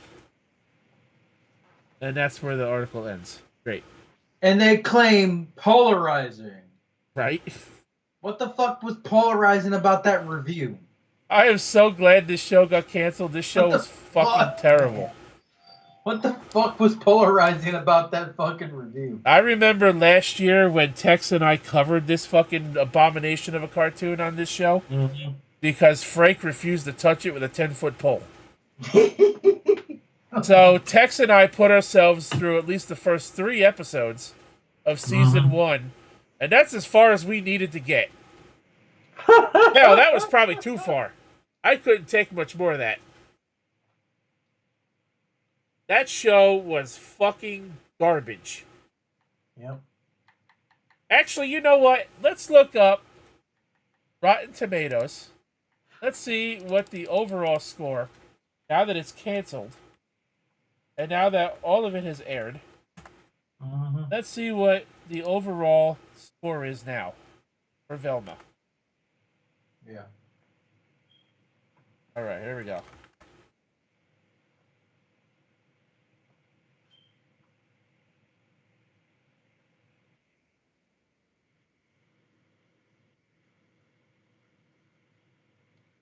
Here we go. Velma 2023 to the present. Here we go.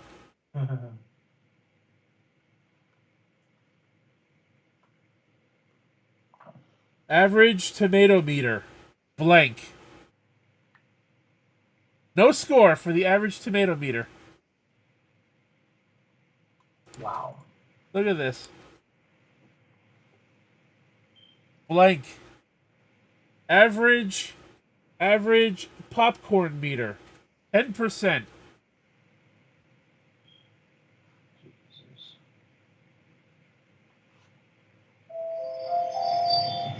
Let's see.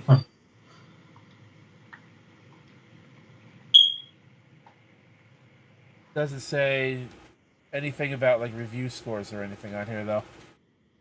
Of course not. Well, actually here I could click on this and it should tell me something. No. So this is all audiences, 90% bomb. 10% of the entire viewer base of this show liked it. 10%. Jesus, dude.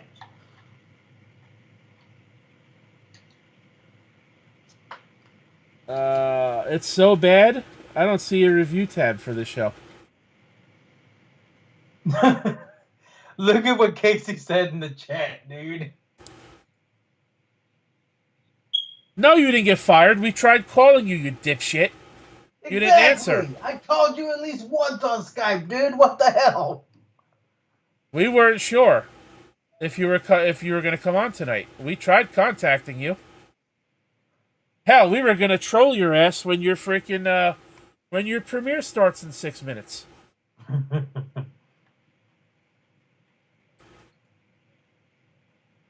But yeah, Velma gets a 10% on Rotten Tomatoes. That is terrible.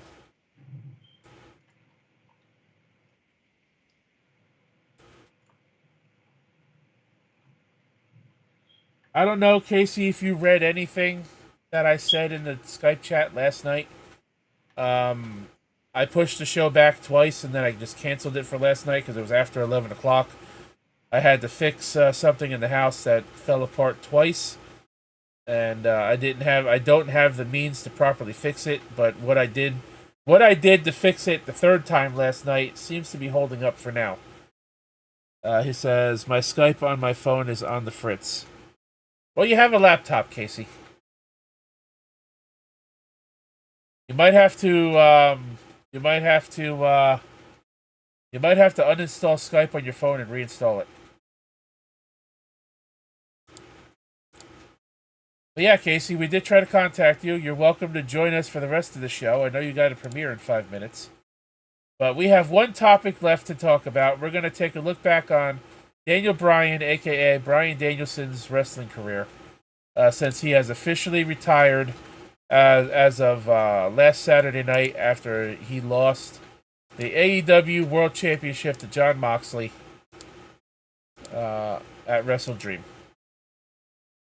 Let's see. Let's say top 10. Bryan Danielson matches. Bryan Danielson best matches. The Sportster. Here we go. Now, is this going to be just AEW or is this going to be everything? Let me take a look.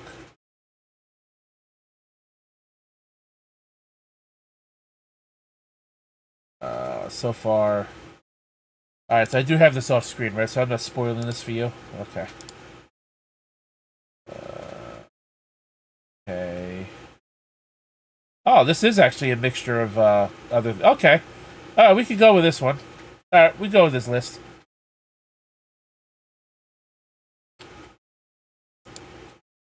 Alright, so this list right here from the Sportster, Daniel Bryan's top 10 matches.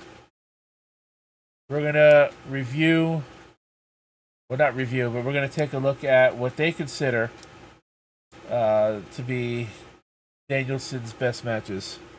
I need at least a plug for my premiere. I mean, I just showed it on the screen a minute ago if you didn't see it. I did it by accident, of course, but there's your plug.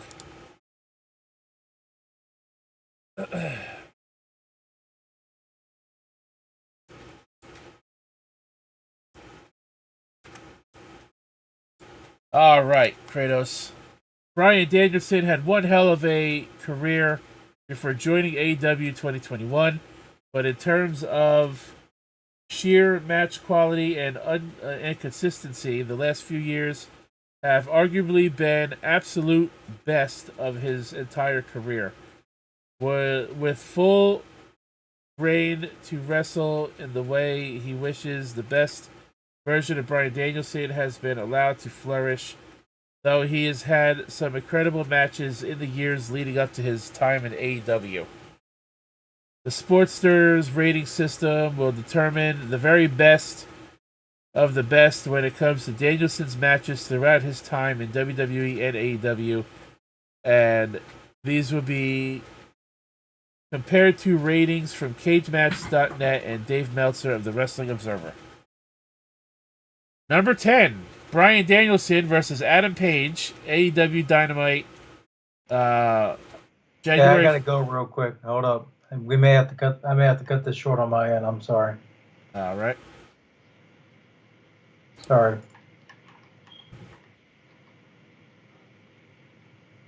I gotta go, y'all. I got something that came up.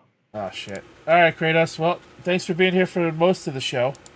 I apologize. I'll just wrap this up on my own. I'll just go over the list. I'll just go over the list. I say Bryan Danielson's AEW matches were probably his best. That's what this site is saying. So I'll just go over the top 10 list. Some of these matches I don't even know of. But number 10, according again to the Sportster, Bryan Danielson versus Adam Page, AEW Dynamite, January 5th, 2022.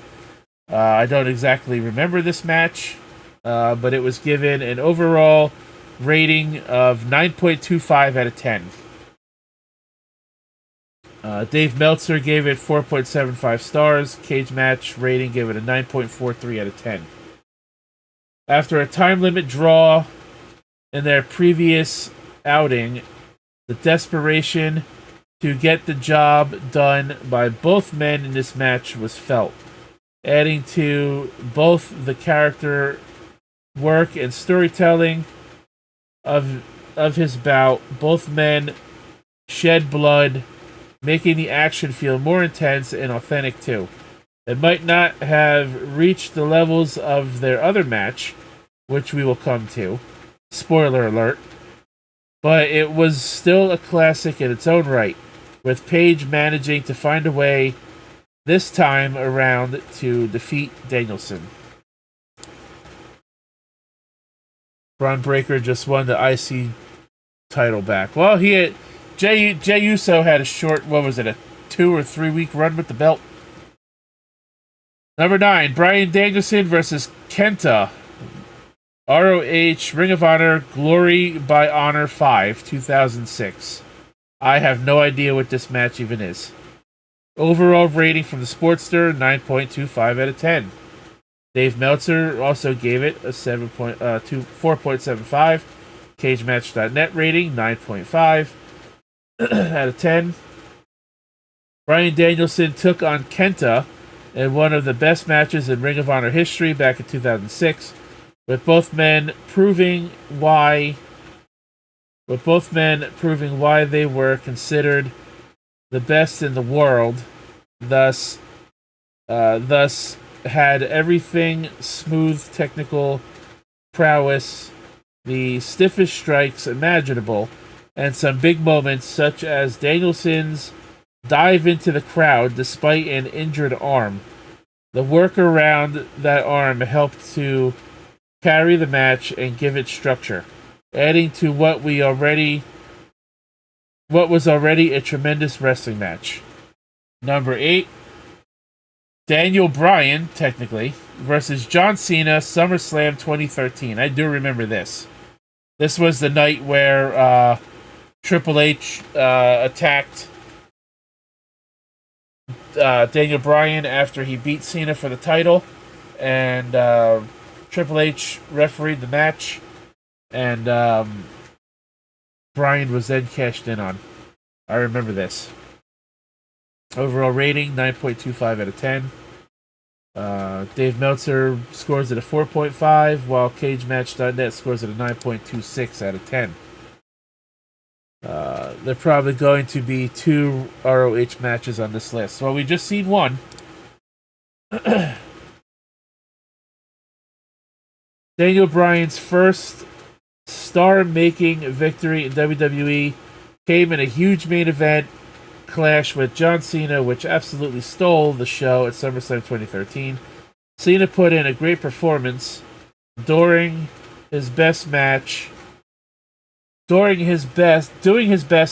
Bryan technically, but also using his power to gain the advantage. The crowd was strongly behind Bryan, whose babyface rise was infectious, and he put in an absolute perfect performance here. A big fight feel with a massive victory and a shocking post-match angle to boot. Number 7, Bryan Danielson versus Zack Sabre Jr. Wrestle Dream last year. Overall rating 9.25 out of 10. Meltzer gives it a 5.5 out of 7, apparently. CageMatch.net gave it a 9.6 out of 10. Two of the best technical wrestlers in the world went out there at Wrestle Dream and had one of the best technical wrestling matches of the whole year. This was all about mat work, submission, transitions, and feeling out each other, traversing through the match in an ingenious way, which was captivating to watch, without big moves, near falls, and the classic tropes of a wrestling match. This still kept up excitement and had the crowd invested.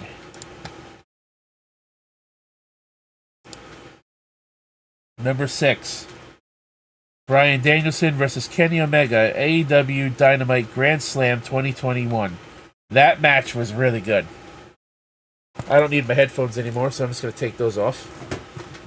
And I'm going to swig on some Coke before we get back to this list.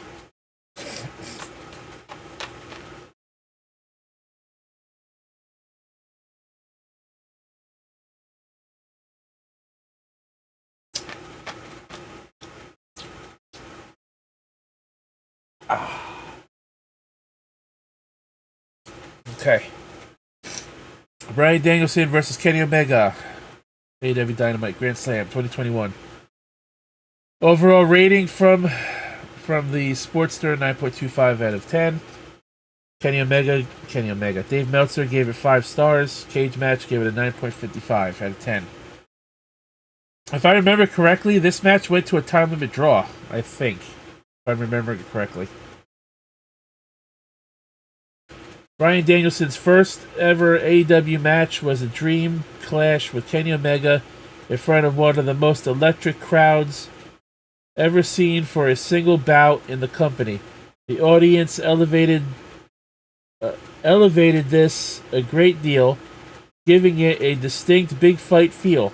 The technical wrestling and sequences and the back and forths were all stunning. Though due to the lack of a major build, it did lack in the storytelling department. Despite this being a 5-star classic, it did also feel like they were holding back and had another level to reach, which just goes to show how good these two are. I'm pretty sure that match ended in a draw, if I remember correctly. I would have the Sabre match higher, but that's just me, says TSS. Number 5, Daniel Bryan versus Triple H, WrestleMania 30. This was a decent match. I wouldn't think it's personally not in my top 5 Bryan Danielson matches.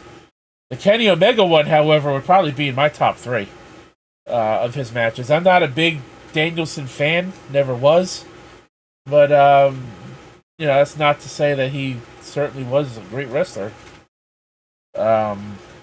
Overall rating 9.5 out of 10. Dave Meltzer gave this a 4.25, while Cage Match gave it an 8.94.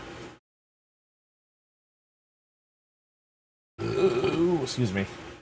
One of the best WrestleMania openers of all time came when Triple H took on Daniel Bryan in a hugely heated match between two rivals. This had a great level of intensity, and despite the more technical and methodical approach, this hatred all came through. Triple H put in one of the most technical, apt performances of his whole career, implementing different moves and looking crisp while doing so. The crowd, I should say, was electric for this, as Bryan scored a huge win, setting up a major main event later in the night. This match came off the heels of the fan takeover of Raw, because Daniel Bryan was being vastly underlooked The fans, obviously, they were all plants. Or paid, they're paid actors or plants, I'm sure. They all stormed the ring and took over the show on Raw a few weeks before that WrestleMania match. I remember that. Sometime after the Royal Rumble, that happened. Triple H challenged Daniel Bryan to a match, and if he won that match, he would be added to the Randy Orton Batista main event later in that night, in which Daniel Bryan, of course, won as well. His Triple H match was good, but not top 10, let alone top 5. Yeah, that's how I feel about that. Number 4, Bryan Danielson versus Nigel McGuinness, Ring of Honor Unified, 2006. You called it. You said there'd be at least 2 Ring of Honor matches on this list, TSS, and there's the other one. And this, of course, this match was one of the matches that their recent match on AEW was based off of. Overall rating from the Sportster, 9.5 out of 10. Meltzer gave it 4.75, while CageMatch.net gave it a 9.59. Nigel McGuinness is one of Bryan Danielson's most storied rivals, and their best match together came at the Unified event in 2006, where they tore the house down in a classic. There was high stakes due to it being a unification bout. The rivalry was heated, and it just felt like a tough fight between 2 badass fighters. It was rough, stiff, and cringe-inducing due to the hard strikes and impact moves, on top of all the technical wrestling and brilliant transitions too. It wasn't 100% perfect from a selling point of view, but the emotion was all there, and it was tremendous to watch. Number 3, Bryan Danielson versus Adam Page, AEW Winter is Coming 2021. For some reason, I don't remember these Adam Page Daniel Bryan matches.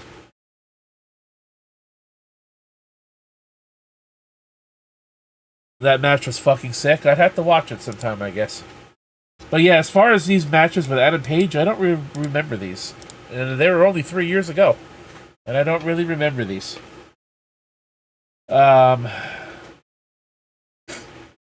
Overall rating from the Sportster, 9.75 out of 10. Dave Meltzer scored it a 5. Cage Match gave it a 9.54. Adam Page's first defense of his AEW World Championship came in a breathtaking 60-minute time limit draw, so another draw, against Bryan Danielson. Despite this match lasting for an hour, the action never tired, and much of this was due to the stunning heel work of Bryan Danielson, whose character in this match was brutal, hard-hitting, and arrogant. The hour of action flew by, which is a testament to how incredible this match was.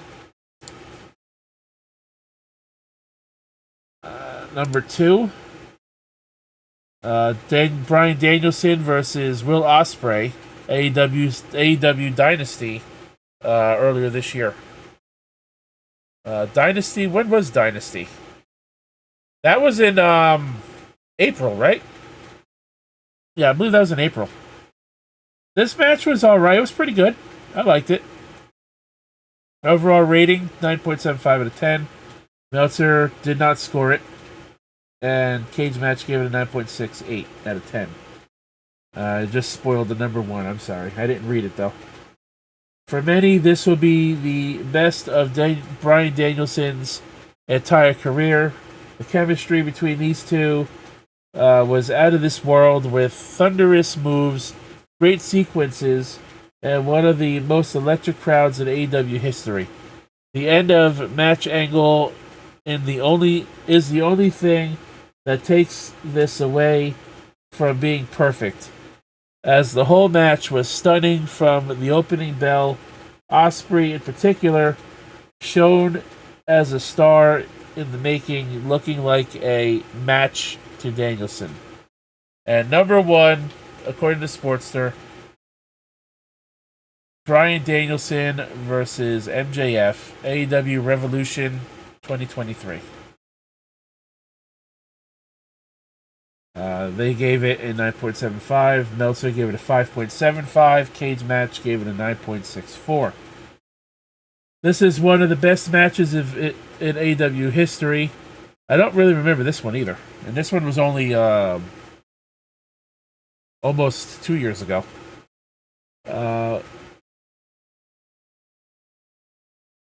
This was one of the best matches in AEW history, and for some fans, it might even be number one. Never has an Iron Man match had the consistent pace and crowd retention as this one. As MJF and Bryan Danielson put together a psychology masterpiece, a masterclass for over an hour.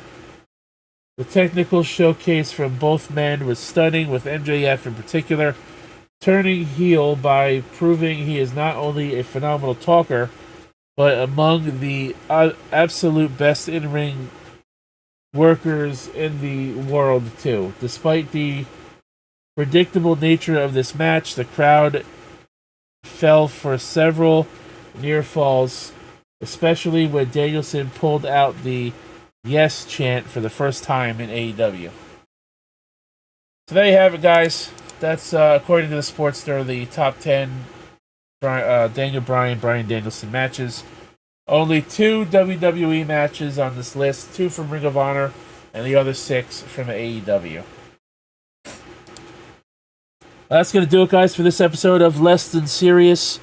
I am going to take a little break for about 30 to 40 minutes while I set up my gaming stream for the night. So by 11 p.m., come on back and I'll be playing some games. I'll be playing some Dragon Ball Sparking Zero tonight, and I'll also actually nah, I'm not gonna play Sparking Zero. I'll play more Mario Party. That's what I'll do. I'll play more Mario Party tonight. We'll do Sparking Zero on Wednesday. And later on tonight should also be some Forza Horizon 5 with my friend Sosi. Starting tonight, these are what are going to be considered endurance streams during my streaming nights for the next 2 weeks. Because we are 12, about almost 11, let's say now because today's almost over. We are 11 days away from Extra Life 2024, November 1st, November 2nd. Where I will be playing games to help raise money to change kids' health and support Children's Specialized Hospital near me and help the kids in need of medical assistance. So far, I announced that I'll be playing Dragon Ball Sparking Zero as well as Super Mario Party Jamboree on the charity stream. If you want to see what else I'll be playing on the charity stream, follow me on Twitter. Links are down below. Check out D-Road Gaming Live. He does the GTA 5 roleplay content over there on his channel. If you subscribe to me on Twitch from now until Halloween, if you subscribe to me on Twitch, you get 3 months of Discord Nitro for free with your Twitch subscription to my channel. If you have Twitch Prime, it don't cost you a dime, and I'll get paid for it at the same time. And you'll also get that Discord Nitro. 3 months. I think it's a pretty good deal. Never necessary, always appreciated. Follow me, subscribe to both channels if you're not already. Greatly appreciate it. Twitch and YouTube. Anyways, guys, I'll see you guys in a little while. Tonight, TSS says, don't get me wrong, his MJF match was great. Definitely top worthy, but in my opinion, I don't think it was best match. Like I said, I don't remember his AEW matches all that much because they were recent. So, anyways, I want to give a shout out to Bam, Bam6956, Arushin Chu, TSS, and Casey is Raw for being here in the chat tonight. I know it's not our usual night, but sometimes shit happens. Anyways, if I don't see you later on tonight, have a good night. Thanks for watching. My name is The Rose, and I'll catch your ass down the road.